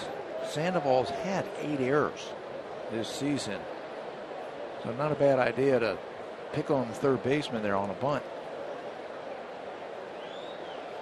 He's on the infield grass again. First base, Pilar. He's on the move. Goins drives this into left center field. It will get down on the warning track, rattle off the bottom of the scoreboard, and coming around to score is Pilar. An RBI double for Goins, and the Blue Jays now trail by 3. And how about the bottom of the lineup once again turning it over for the big hitters of the Blue Jays? Pilar starts it with a single to right field. They start the runner. Aggressive move by the Blue Jays. Down by 4 runs, you start the runner, and that gives Goin a chance to drive the ball to left field. Extra bases. So the first 2 reach here in the 7th inning. As Pilar reads that ball nicely, and he can score without a throw, a double. And now here comes Reyes, Donaldson, and Bautista with nobody out, a run in and a runner on. Carl Willis comes out to discuss with Matt Barnes the situation. So when the Blue Jays got their 3-run inning together, it was 3 straight 2 singles and a double that got it going. And here in the top of the 7th, Pilar and Goins, a single, then an RBI double. To the top of the order, Jose Reyes. And the top of the order has been doing it for the Blue Jays. We talked about it in the opening during the 8-game hit streak. Look at Reyes, 394, Donaldson 353, and Bautista cleaning up with a 1.2 on base plus slugging. This has set up nicely for the Jays. As you say, just keep the train rolling.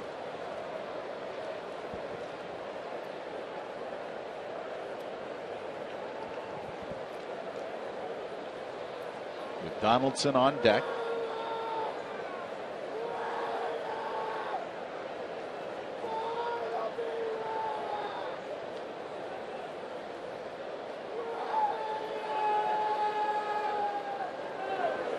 Reyes fouls that down.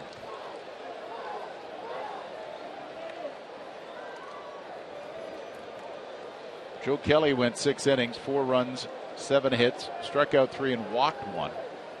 And Matt Barnes has taken over. Middle relief. It's so key in the major leagues. Find a bridge to your closer.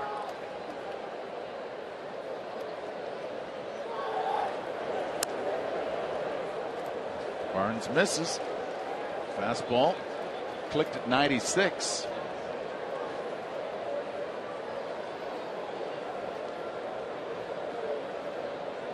Eight-5 ball game. Red Sox leading. Scored 5 in the first, 3 in the third. The Blue Jays just eating away at it. And there, Reyes not happy.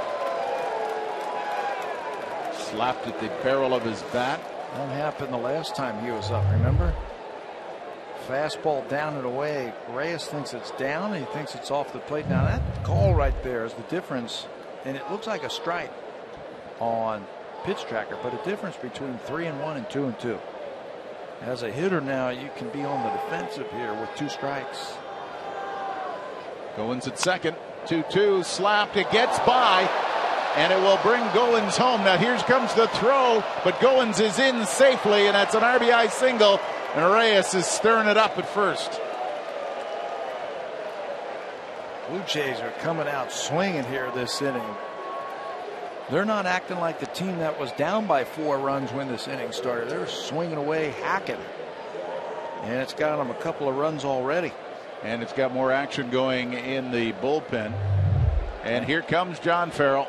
There's that high fastball. Reyes been all over that in this hit streak. That makes it now a 9-game hit streak for Jose Reyes. That plates a run as Goins comes around to score and sends Matt Barnes to the showers. 2 runs have scored in this 7th inning, and it's now a 2-run lead for the Red Sox.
Jays Baseball Partnership and may not be reproduced or retransmitted in any form, and the accounts and descriptions of this game may not be disseminated without the express written consent of Rogers Blue Jays Baseball Partnership. Fenway Park in Boston, Massachusetts, and right now it's getting more and more interesting. 8-6 the Red Sox lead. Barnes is already out, and this brings in Junichi Tozawa to try to make that bridge a little stronger, Tap. And the number for Tozawa, this is his 30th game already this year, are outstanding. 0-1 is his record, a 133 earned run average. Great numbers all the way around, unless he pitches against the Blue Jays. In his career, the Blue Jays have really hit him hard, an ERA up over 6. They have hit 9 home runs against Tozawa in 24 innings in their career, and they're hitting .340 against him. First man he faces will be Josh Donaldson. Serves up a fastball. Strike one. Donaldson now is 2 for 3 with an RBI. He's got a couple of singles.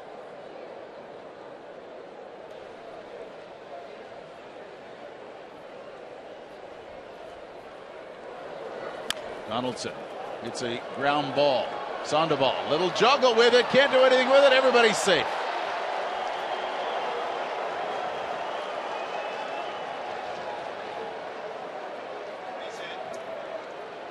So it's a base hit as a little juggle by Sandoval. He had to come charging in on it. Didn't give him enough time to get Donaldson down the line. Yeah, again, we told you he's been struggling a little bit fielding the baseball. He's deep, respecting the power of Donaldson. He's got a long way to come. He had to field this cleanly and in one motion make a throw. That was the only way that he was going to get Donaldson. But when the ball was bobbled momentarily, that's all Josh needed to get into first base. And now the Blue Jays, just like that, have the go-ahead run at the plate. And Jose Bautista drives this one through the gap.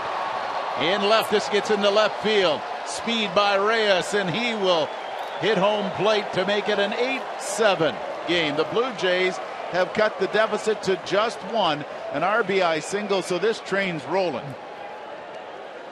All set up by the bottom of the order of the Blue Jays. Pilar and Goins with a couple of hits. They turn it over. That's 5 straight hits now to open the 7th inning. Jose's not wasting any time. He has had success against Tazawa. Now 4 for 12 with a home run in his career versus Tazawa. And this is, Rob, this is nothing new. The Blue Jays have really hit Tazawa hard in his career. Tazawa now to face Edwin Encarnacion. Comes up with a curveball. To start him off, he has walked and scored, flied out and struck out. Tazawa's got good stuff. He's got fastball and a good splitter. You just saw the breaking ball.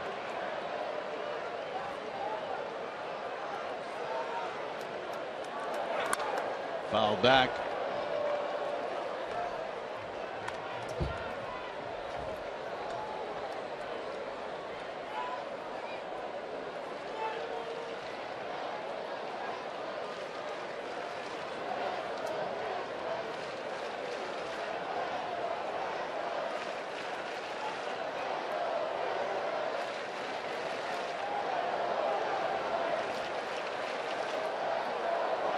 The 1-1 outside. They throw back to first. Safe was the call.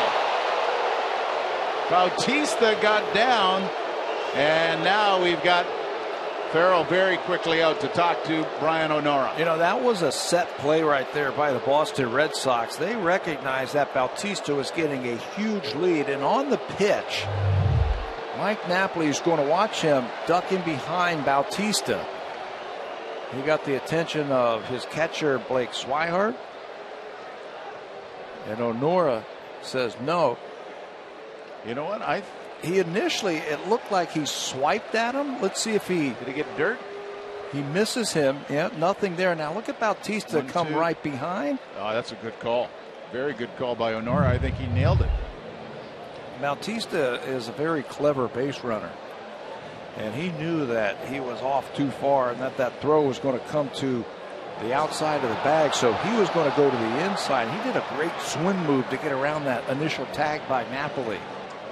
Play is under review. They bring out the magic machine from the Blue Jays dugout. See, now this view might not have the fans cheering as much. The one view they were quite encouraged by, but I think they might change their mind here when they see the dirt. Oh, and then they did. Well, initially, watch him go down for the tag. And look at Brian O'Nora. He's moving into position. There's the swipe, the miss, and then Bautista gets that hand on. That's a good call, and they have called him safe. Yeah, I thought O'Nora, as you said, moved right around to see it all. And still nobody out in this 7th inning. 3 runs with runners at first and second. A 2-1 count. to Encarnacion.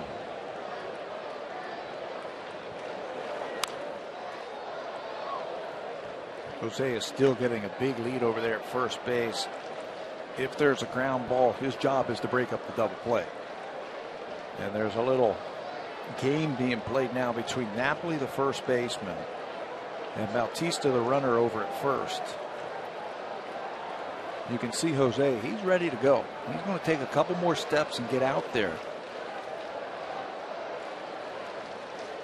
Tazawa takes a look over his right shoulder, delivers, and misses. Full count, runners at first and second, and nobody out.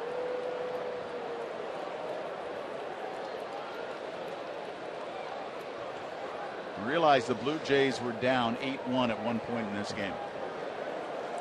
He'll give up his share of home runs to the Blue Jays. Been very generous.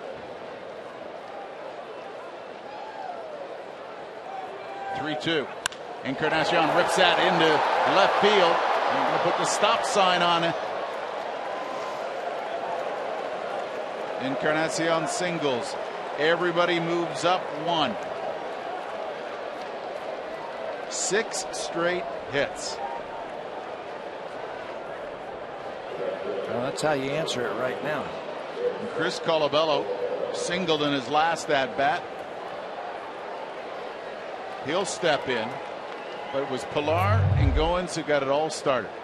3-2, challenges him with a fastball, and he rips that ball. He hits it so hard, and it's so shallow in left field. Donaldson just moves up. Colabello has driven in 20. Bases loaded. Nobody out. Off-speed pitch, curveball, misses.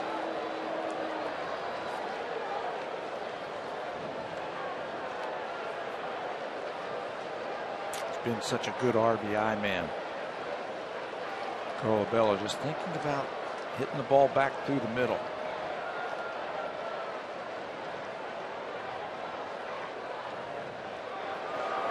Colabello hits it high, foul to the right side, drifts into the seats. Wouldn't that be nice right here? Guy grew up coming to this ballpark as a youngster, watching the Red Sox, big Red Sox fan. Dad's here. Dad's here. Family's here. He said it's in triple digits. That's how many tickets he's had to put in a request for, triple digits. Family and friends says the biggest thing he wants to do, he just wants to make sure that he doesn't forget anybody as they come out to watch him play for the first time in Fenway Park. Wouldn't it be ironic if he puts the Blue Jays ahead with one swing?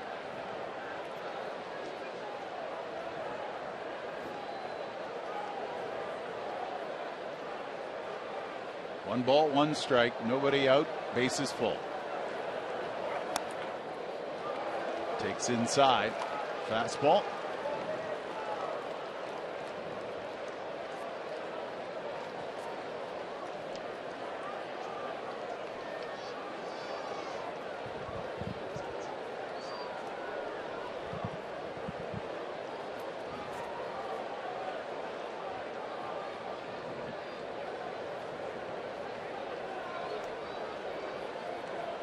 The 2-1, grounded, Sandoval, little trouble with it. 1 run scores. The Blue Jays have tied it up.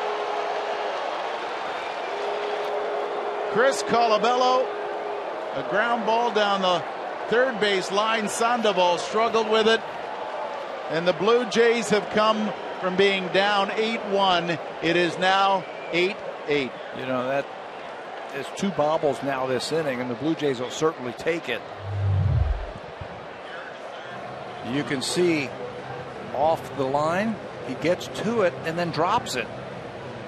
And the Blue Jays will certainly take that.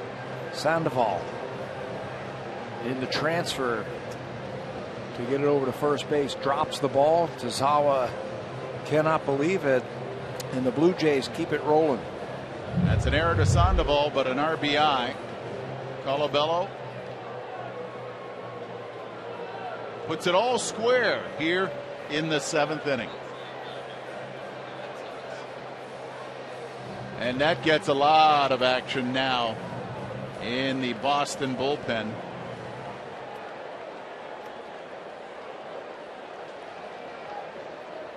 And Russell Martin. Tommy Lane, the left-hander. Alexi Ogando, the right-hander.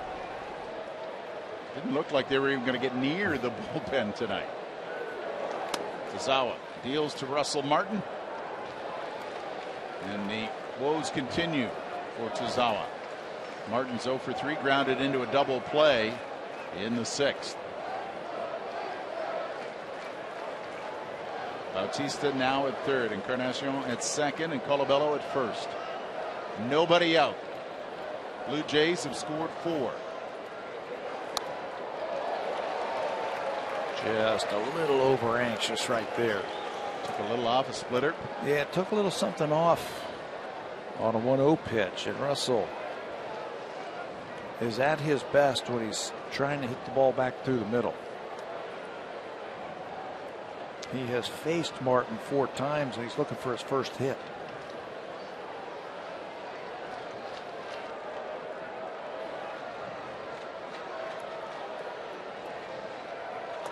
Martin holds up.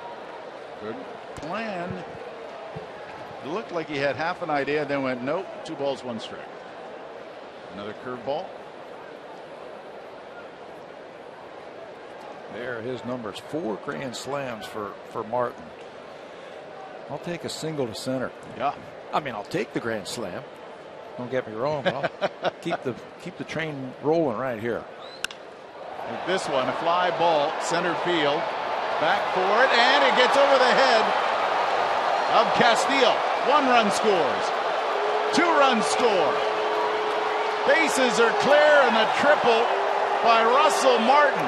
You didn't get the grand slam, Tabby, but you cleaned the bases. You got the next best thing right there. That ball, he put a charge into that ball to center field.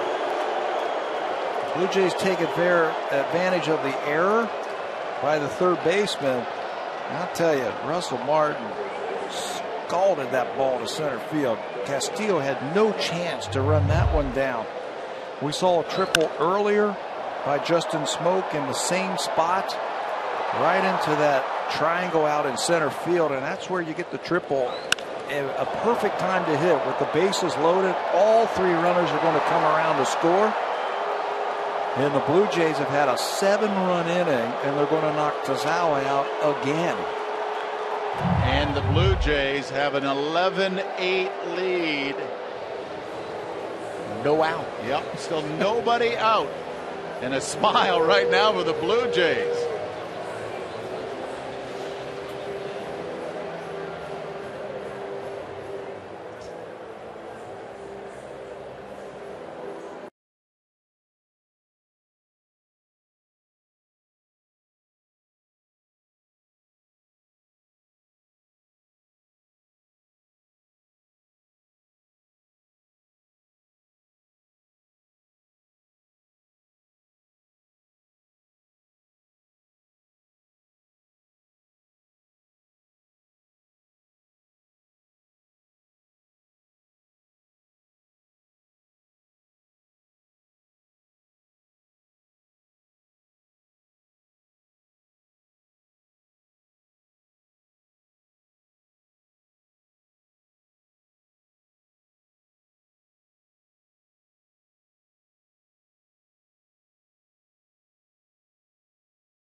One thing is certain, never dismiss the offense of the Toronto Blue Jays.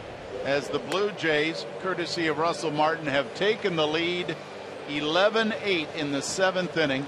There's still nobody out. 7 runs have scored for Toronto. 3-run triple by Russell Martin. Cleared the bases and made way for Tommy Lane, the left-hander. There's Lane's stats. He's actually been one of their best relievers of late. Those are pretty decent stats. Left-handers 132 against Tommy Lane. He hasn't given up a hit in the last 15 at-bats. Justin Smoke takes ball 1. Smoke hit an RBI triple in the 2nd, singled and scored in the 5th. And this one, he drives to left field. Back it goes. What do you think about that? A home run for Justin Smoke. 2-run shot. And the Blue Jays now have a 13-8 lead. And the Blue Jay fan catches that home run ball by Justin Smoke. He has been hitting the ball. He's got a triple, a single, a ground out, and now the 2-run home run. And the Blue Jay fans are getting high fives all the way around after that one. He needs a double for the cycle. He's going to get another at bat. He flips over to the right-hand side, gets to face the left-hander. And there are the results. Wow, what an inning for the Blue Jays.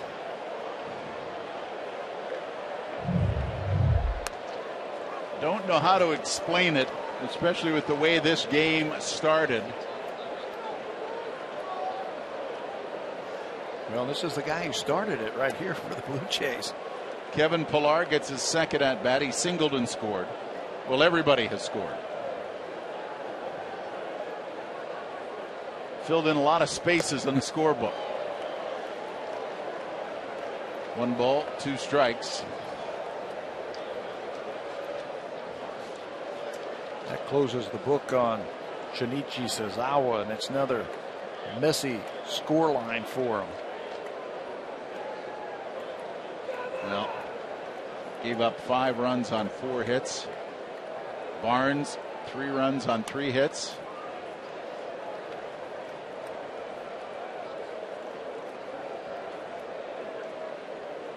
Except for the error that put Colabello on and drove in a run, everybody's had a hit in the order. This one popped up. Foul territory, first base side. Napoli, listen to the crowd. Yeah, they get to turn that light on that big scoreboard down in left field under the out sign. That's the first out of the inning, and they get a standing ovation from their fans. That's the Fenway version of the Bronx cheer. 1 out.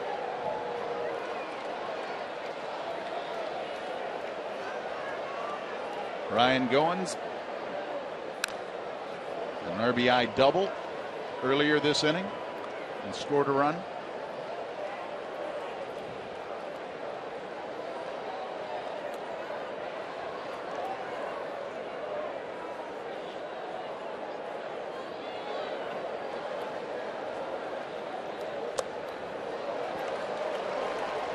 Fastball, swing and a miss, and ahead is a Red Sox pitcher in this inning. Again, no time to get large. There are the crooked numbers all night long. 9 runs in this inning.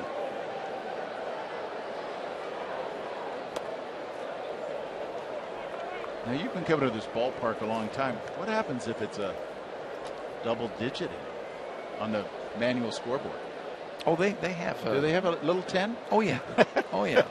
They look at the hit sign. Yeah, yeah. I guess they've got to find room for it.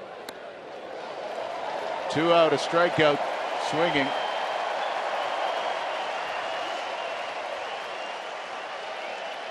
You know, the Jays have been doing this all season long. They have been slugging the baseball from day one. They came into this game with a run differential of plus 59. And they have widened that lead. Look at that. Those are the AL East runs. Blue Jays have scored 338 runs this year. Popped up.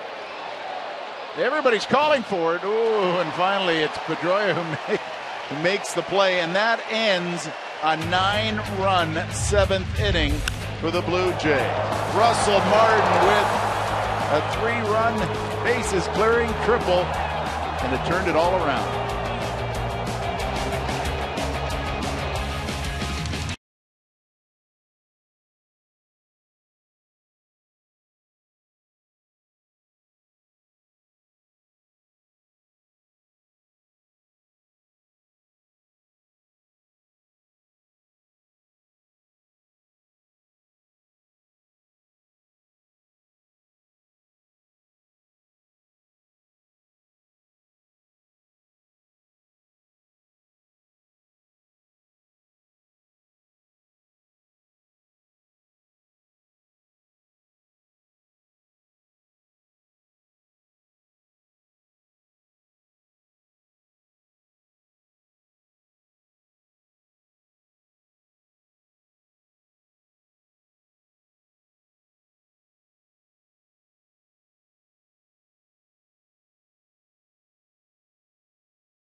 Best-selling cars 17 years in a row, and the official vehicle of the Toronto Blue Jays. Tabby, you got lots to choose from. Well, if you've got the bases loaded and you're not going to hit a home run, this is the next best thing right here. Russell Martin drives this ball into that triangle in center field, and he's going to clear the bases with that head-first dive into third base. A bases clearing triple, tonight's drive of the game for the Blue Jays. And we're only in the 7th. There might be more drives to come. Wow, the Blue Jays offense on a night that they really needed it. And Aaron Luke is now on the mound, left-hander. Here are Luke's numbers. 27th ball game. He's 1-3 with a .437 earned run average. He has been throwing the ball a lot better in his last couple of outings.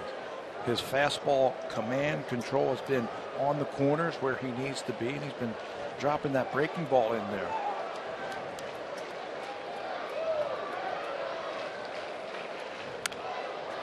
You'll excuse me swing as he begins against Mike Napoli, Pablo Sandoval, and Alejandro Daza are due up. Napoli flied out last at bat and struck out twice. And all of a sudden, Drew Hutchison, who struggled in 2 1/3, has seen his team's offense just power right back into the lead, 13-8. Yeah, he'll end up now with no decision in this game. The offense, they've been scoring a lot of runs when he takes the mound. Ground ball, Reyes. Couple of bounces, and then he throws it over to Smoke to make the first out. Well, good work by Bo Schultz and Steve Delabar to pick up Hutchison, turn this thing around.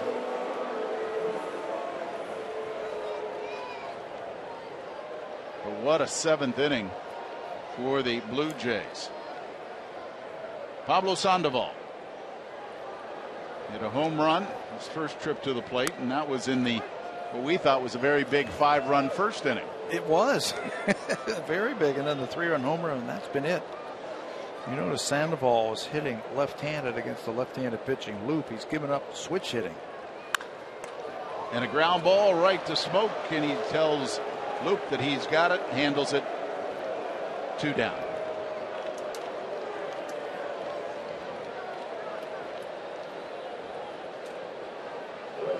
And what was, after 3 innings, a joyous Fenway Park with an 8-1 lead. A little quieter Some of the seats have started to empty. And you see the look of on the faces of the fans here. They've seen this show before. Yeah, in disbelief. But the bullpen has done exactly what John Gibbons was hoping for. Shut him down and let this high-powered offense give you a chance to get back into the game, and boy, have they ever. Daza takes strike 2.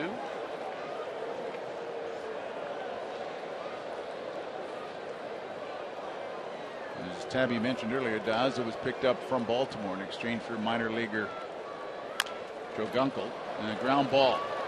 Donaldson, bare hands across the diamond, makes the play. 3 up, 3 down. Good work by Luke. Fine work by Donaldson. And through 7 now, the face of the fan says it all. What a play by Donaldson to finish it off. The Blue Jays are flying high.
Only at Home Building Center and Home Hardware Building Center.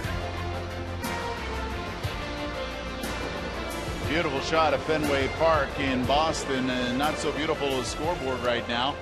13 runs, 15 hits, no errors, as Boston has posted 8 runs, 10 hits, 1 error. Now, they're getting along right now. Red Sox fan right next to the Blue Jays fan.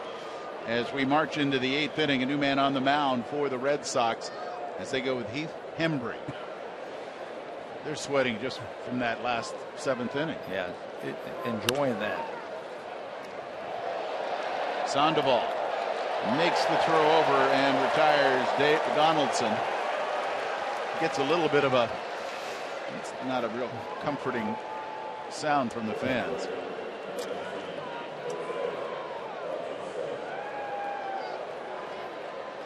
So Hembree just got the call, and up to the Sox he comes. Yeah, Craig Breslow was on this roster, but he has been put on the paternity leave list, so they were able to bring up Hembree from the minor leagues. He was at AAA Pawtucket, second stint with the team this season. He came over from San Francisco, acquired from San Francisco last July. And facing Jose Bautista. Bautista singled and scored, drove in a run in that long 7th inning.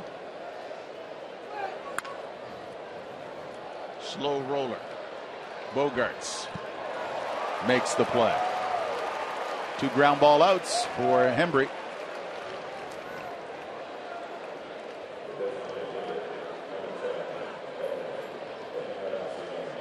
You've been to this ballpark before.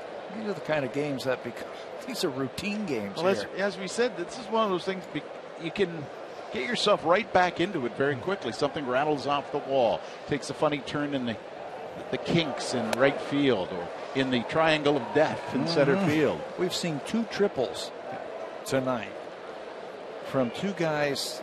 I would rate Russell Martin would have a better chance of getting a triple than Justin Smoke. You see that 420 center field, 310 down the left field line. Then you got Pesky's pole and the kink there down right field.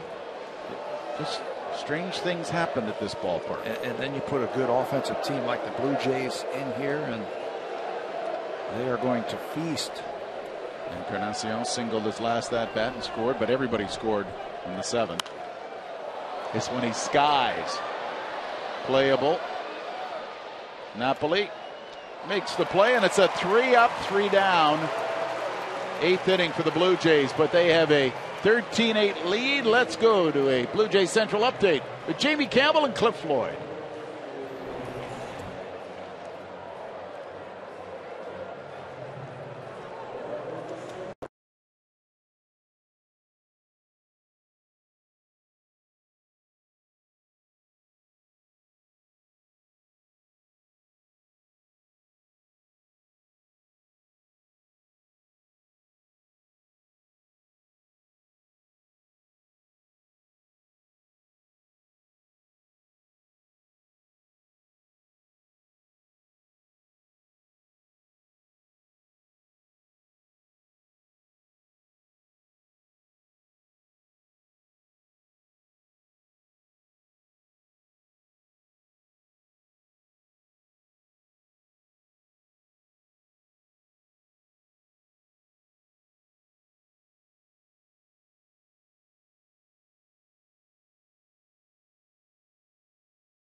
A 9-run inning sounds like.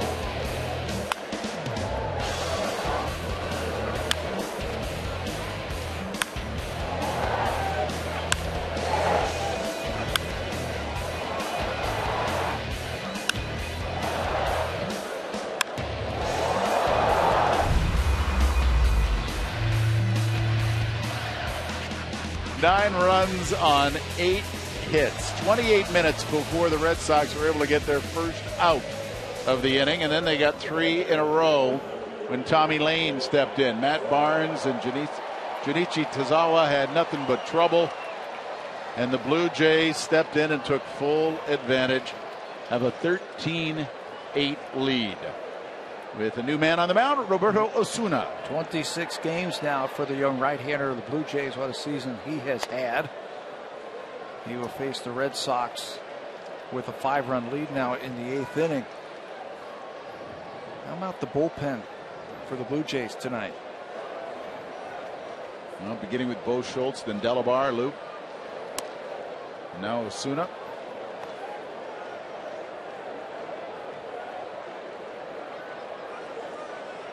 Swihart started well, a couple of singles to begin, a run scored, then ground out.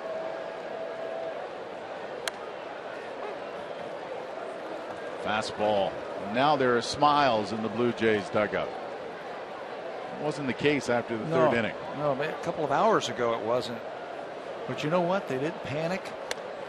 They did what they had to do. They had to throw up some zeros against the Boston Red Sox and let their offense have a chance to at least come back.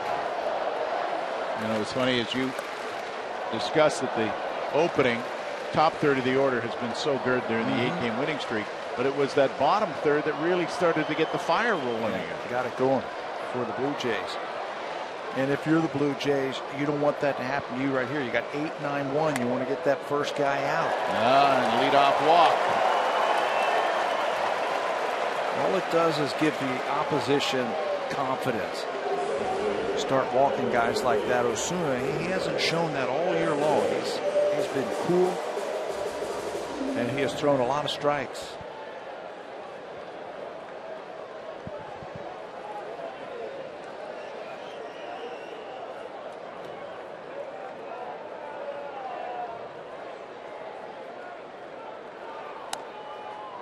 And there's a strike from Osuna as he faces Rusney Castillo. Castillo, 2 singles and a walk, run scored.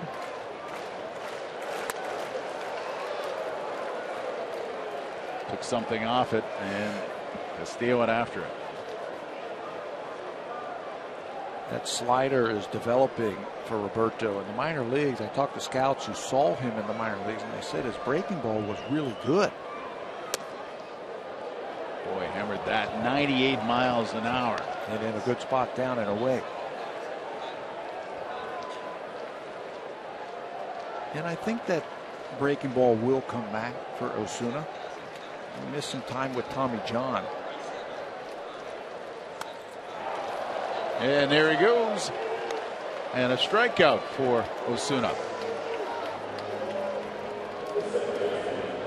Well, if you miss down and away with your fastball, how about going upstairs with it?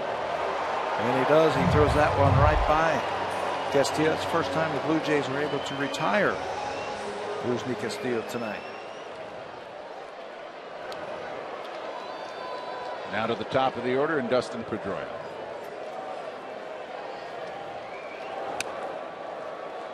Pedroia looks at ball 1. Hit a 3-run homer in the 3rd, and that was when it was the bleakest for the Blue Jays. They were down 8-1.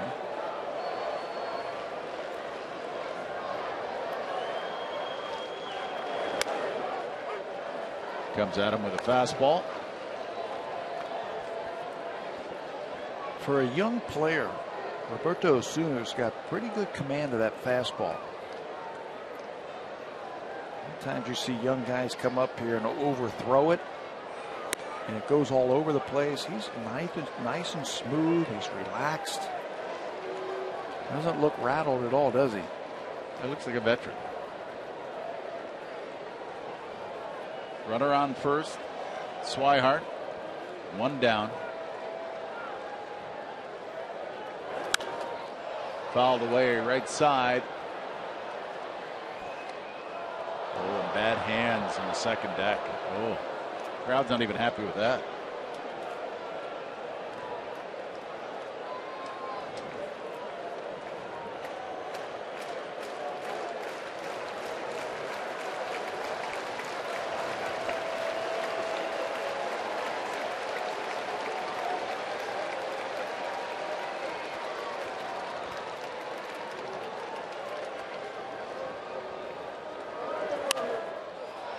Popped up.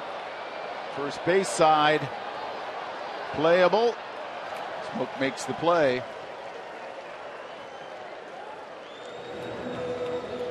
Well, that's the way the AL East stands right now. The Yankees at 33-26, but they're losing right now. Tampa Bay, 2 games back.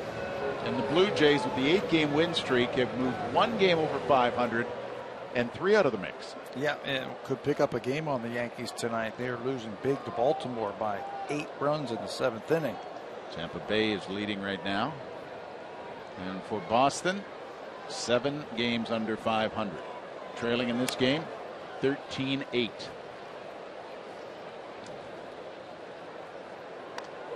Two out. Swihart on first. And Brock Holt, 1-0.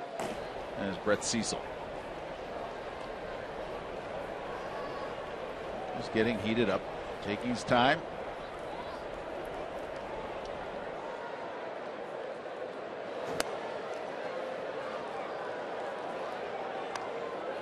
(2-0). Fastball missing against Holt. Holt walked and scored in the first. He's flied out twice and been called out on strikes.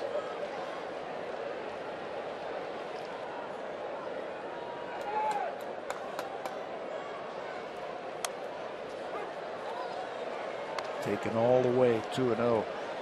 Brock Holt does not have a hit tonight. Neither does Mike Napoli. Those are the only two batters in the original lineup for the Red Sox who do not have a hit tonight.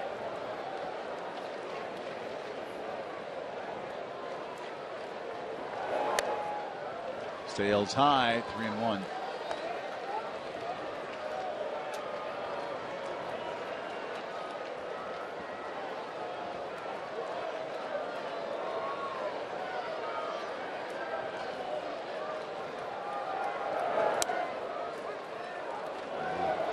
Holt thought that was inside and backed off on it. He was taken all the way.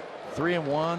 You're down by 5 runs. You've got the power hitters coming up behind you. He's the type of player that really works the count. He was taking that all the way, trying to get the call from the home plate umpire. On the move, and there's ball 4.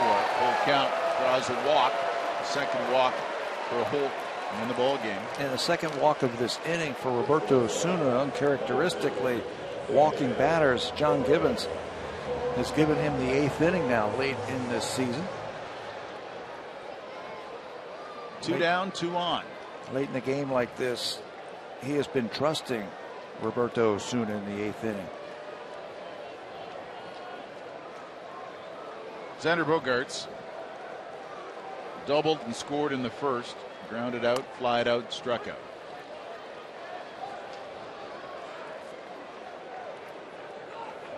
Fastball that Osuna heated up to 98.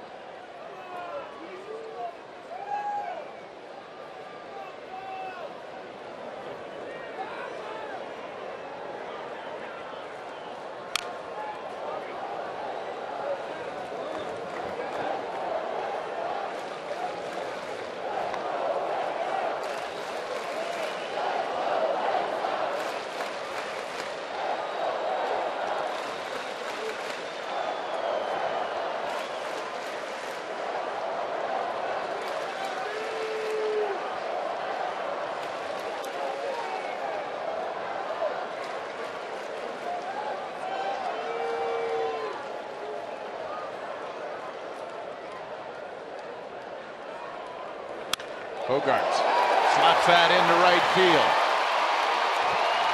Rounding third, coming home is Swihart, and the Red Sox get one back.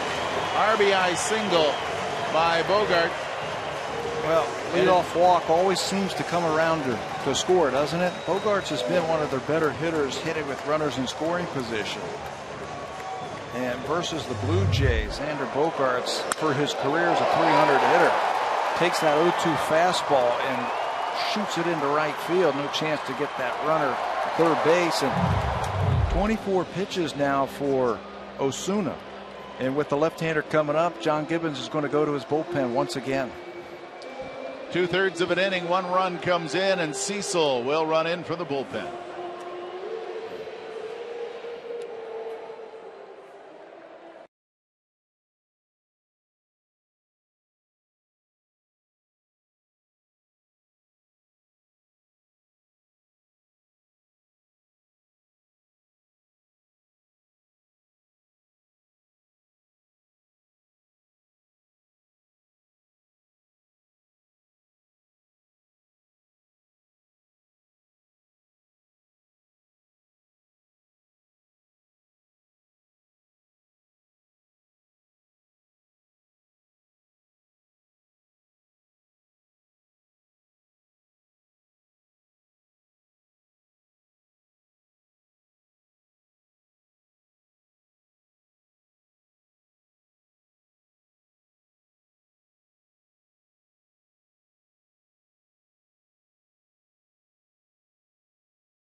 kids have the rally caps on here at Fenway Park. The Blue Jays have a 13-9 lead. Bottom of the 8th, 2 out, 2 on. RBI single by Bogarts. Put runners at the corners. And that forced John Gibbons to the bullpen, Tabby. For his 6th pitcher of the night, 5th reliever, Brett Cecil in to face the left-handed hitting David Ortiz. He's had his problems against left-handers. Ortiz has. There are the numbers for Brett Cecil in 21 games, and he has faced David Ortiz a lot. He's faced him 23 times in his career, and Ortiz only has 4 hits against him. And Cecil, 38 of his last 42 appearances have been scoreless, and that's what they need here in the bottom of the 8th.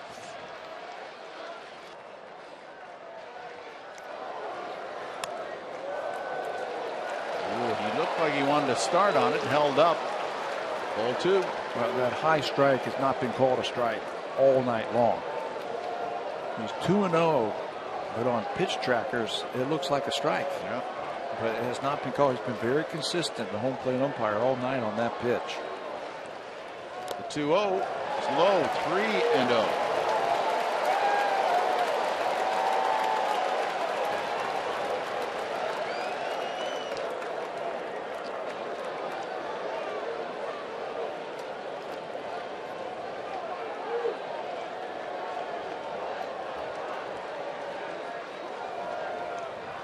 Up high, ball 4. 3 walks in this inning. 2 from Osuna, now 1 by Cecil, the big poppy. You know, and what that walk does, brings a tying run to the plate. Here we go.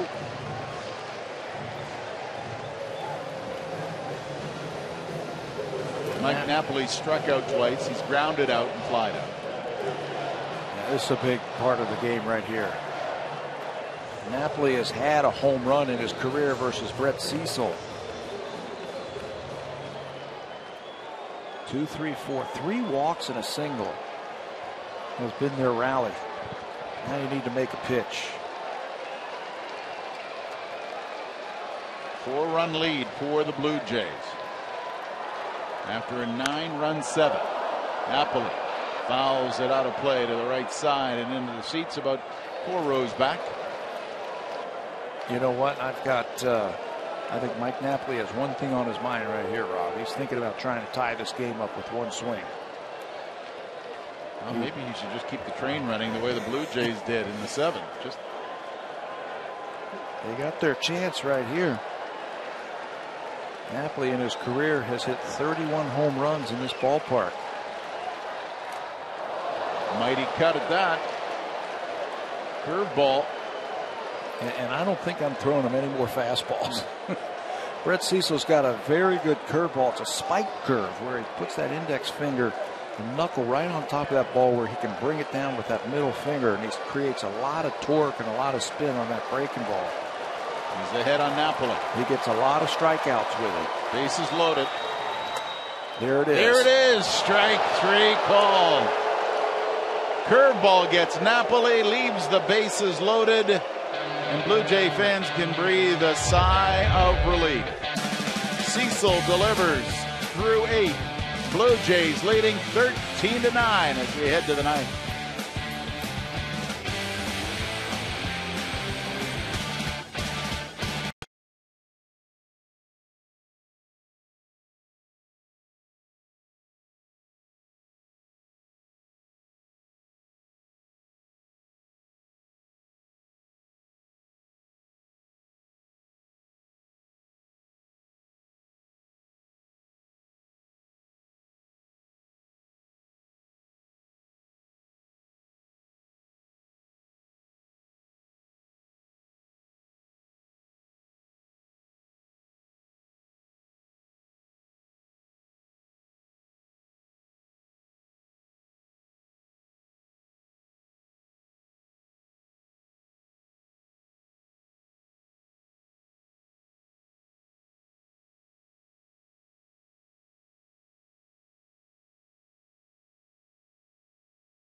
Ohio, and you can make Josh Donaldson, Jose Bautista, Russell Martin, and Edwin Encarnacion starters for the American League. Fans are allowed to vote a maximum of 35 times per email address. Vote early, vote often. Go to BlueJays.com to do that. And guys, that 9-run inning without recording an out is not the biggest one the Blue Jays have ever had. May 4th, 1999 against Detroit, the Blue Jays actually scored 10 before the Tigers recorded their first out of the inning. So 9 is good then. That was entertaining, I'll tell you that, if you're a Blue Jays fan. We think for the post game, we think we should have Barry interview everybody who got a hit in that inning. Take too long. Yeah. Post game show take an hour. Colabello skies that. Napoli makes the play.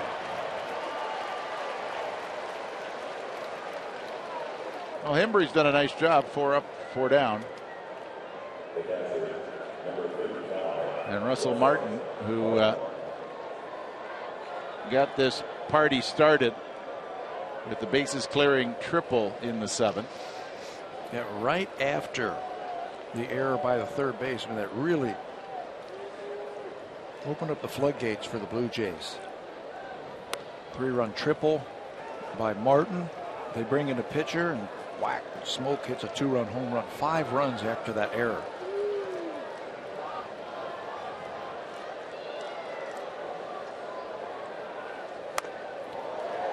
Down to one knee goes Russell Martin. 1 ball, 1 strike. Pablo Sandoval. He also had the other bobble. A little jiggle. Yeah. From Donaldson, who got the infield hit. That really set the stages for the big inning. 1-1. High chopper, and here comes the Panda this time. No issue.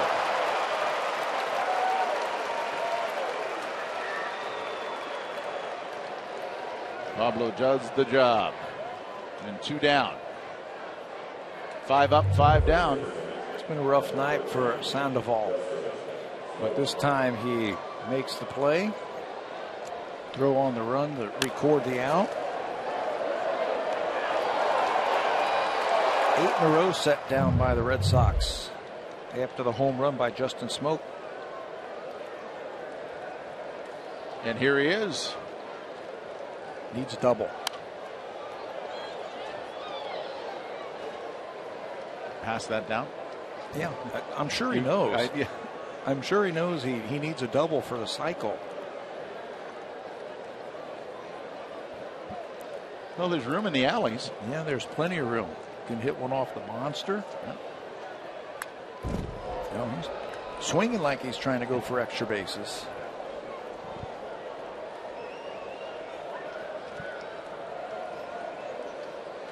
And Hembry is ahead 0-2. Retired 5 in a row.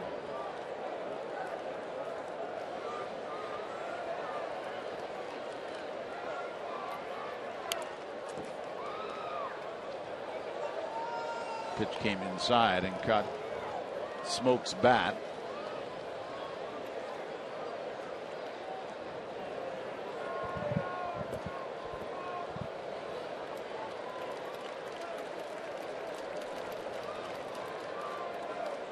The 0-2. Foul down the line at third. That would have been a double. Yeah, that would have worked. The ball girl's trying to decide who she's going to make happiest. And I think it's is it a Blue Jays fan? Should be. The infield and the outfield really pulled around for Smoke, and Q went off the end of the bat down the left field line. The 0-2 right back to Hembry. An easy underhand toss, and 3 up, 3 down. Hembry 6 up, 6 down. So the Blue Jays go to the bottom of the 9th with a 4-run lead. Sandoval, Daza, and Swihart 2 up.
At Sportsnet Central with Ken and Ivanka.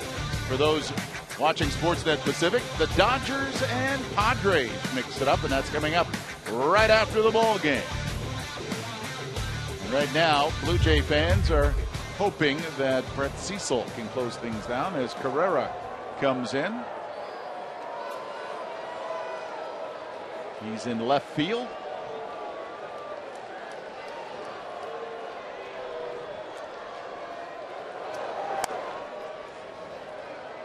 And for the Red Sox, Pablo Sandoval, Alejandro Daza, and Blake Swihart.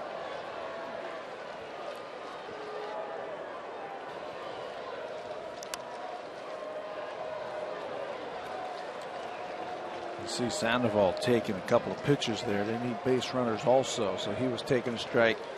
He has never faced Brett Cecil. This is his first look at Brett. Fouls it back. 1 ball, 2 strikes. Hit a 2-run homer in the 5-run opening inning for the Red Sox. Popped up to second, flied out to center, and grounded out to first.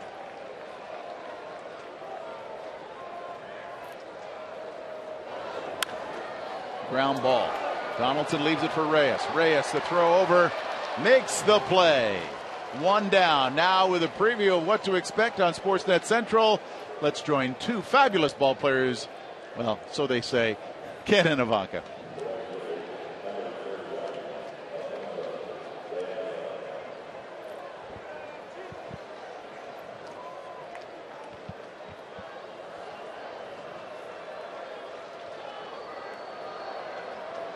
Thanks, Ivanka. Ivanka and Ken also had a spin around the Toronto Honda Indy track.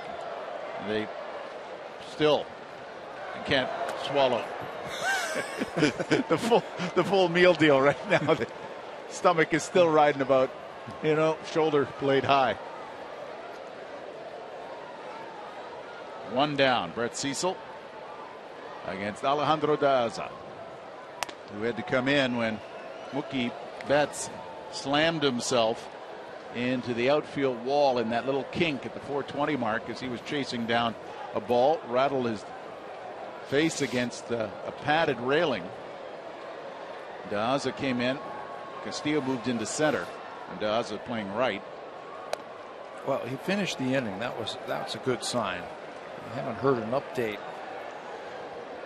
but he was able to finish the inning, and then they took him out for precautionary reasons. Just want to make sure he's not dizzy. And of course, the concussion protocol is very good at the major league level. 3-0 count. 1 out. Bottom of the 9th. Taking all the way. Fastball. Should take another one. Take Just another keep strike. doing it, waiting. Yeah. Well, you need base runners.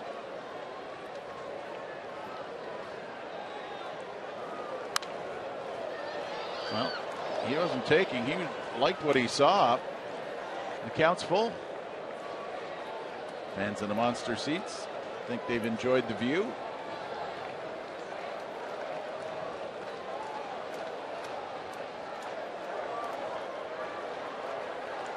Three-two pitch. Walks him. Run out walk. Cecil now has walked 2 since coming in. And a funny final couple of innings as Osuna walked 2 and now Cecil's walked 2. Yeah, both of them not really prone to walks. They both have excellent control, but it's a Red Sox team that really takes a lot of pitches, sees a lot of pitches per plate appearance, and they'll get their share of walks.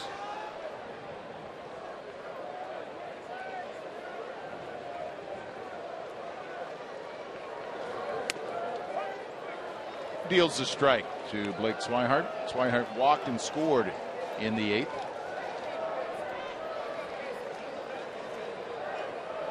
He's got a couple of singles.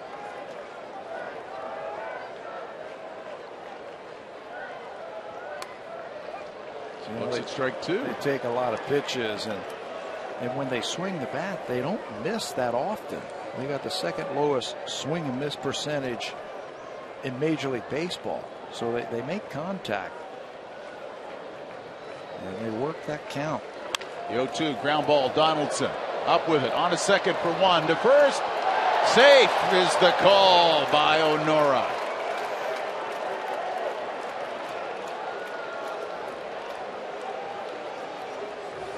Blake Swihart, for a catcher, can run. Boy, does he ever have the legs. He's coming out of that right-handed batter's box. And Donaldson gets the ball quickly to Goins, who turns it with something on it. But he gets down that line and beats it out.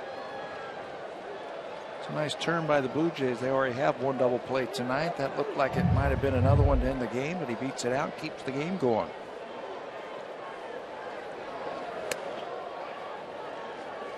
Number 9 man in the order, Rusney Castillo.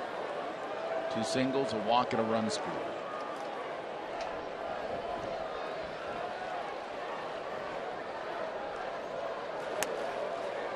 Takes a strike.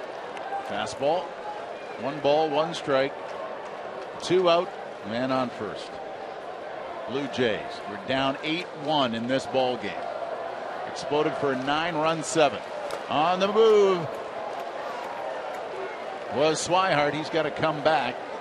As Castillo just got a piece of it. 1 ball, 2 strikes. Defensive indifference as he took off. It looked like he swung through that one. I'd throw him another curve. Try and end it right here. Drives the ball left field. It will get down, and Swihart will come around to score the play at second. Safe at second is Castillo. The Red Sox are now in double numbers. It's 13-10. And they're not done just yet. Rusney Castillo's had a nice game. That's a 3-hit game along with a walk. It was indeed a curveball. Right over the middle of the plate. Thought he'd try and bounce that one, but it stays up and he hits it off the wall. That will score Swihart. And a close play at second base. A good throw by Carrera. But he beats it. He's had a good game. He's been off base 4 times. Runner in scoring position. 13-10.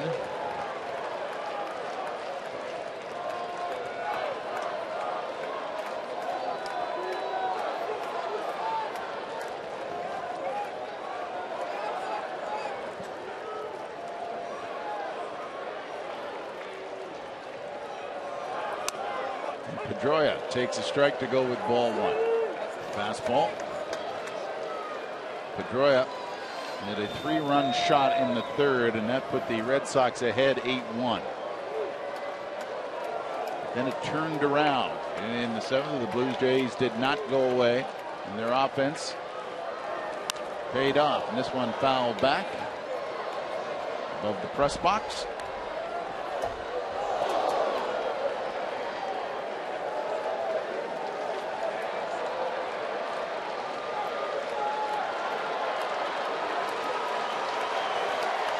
One ball, 2 strikes. Castillo at second.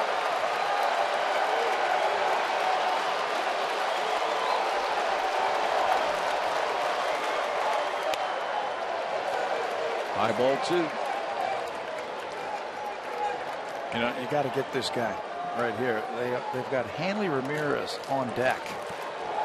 That's why John Gibbons has the right-hander warming up, just in case if Pedroia walks, you might see Hanley Ramirez to pinch hit. And look how tough Pedroia is. Boy, worked the count full. He's run the count full. There's Liam Hendricks. He just got up after the double by Castillo. I think they're looking ahead with Ramirez on that bench. Full count to Pedroia. Castillo at second. Swing and a miss. Blue Jays win, and they've won 9 in a row. Well, you got to give credit tonight to the bullpen. What a job they did after Drew Hutchison got knocked down in the 3rd inning. They're down 8-1. You need somebody to come up and hold the Boston Red Sox down to give the offense a chance, and boy, did they ever. Blue Jays bust it open in the ninth or in the seventh with 9 runs and win again in an unlikely game. What a ball game for the Blue Jays.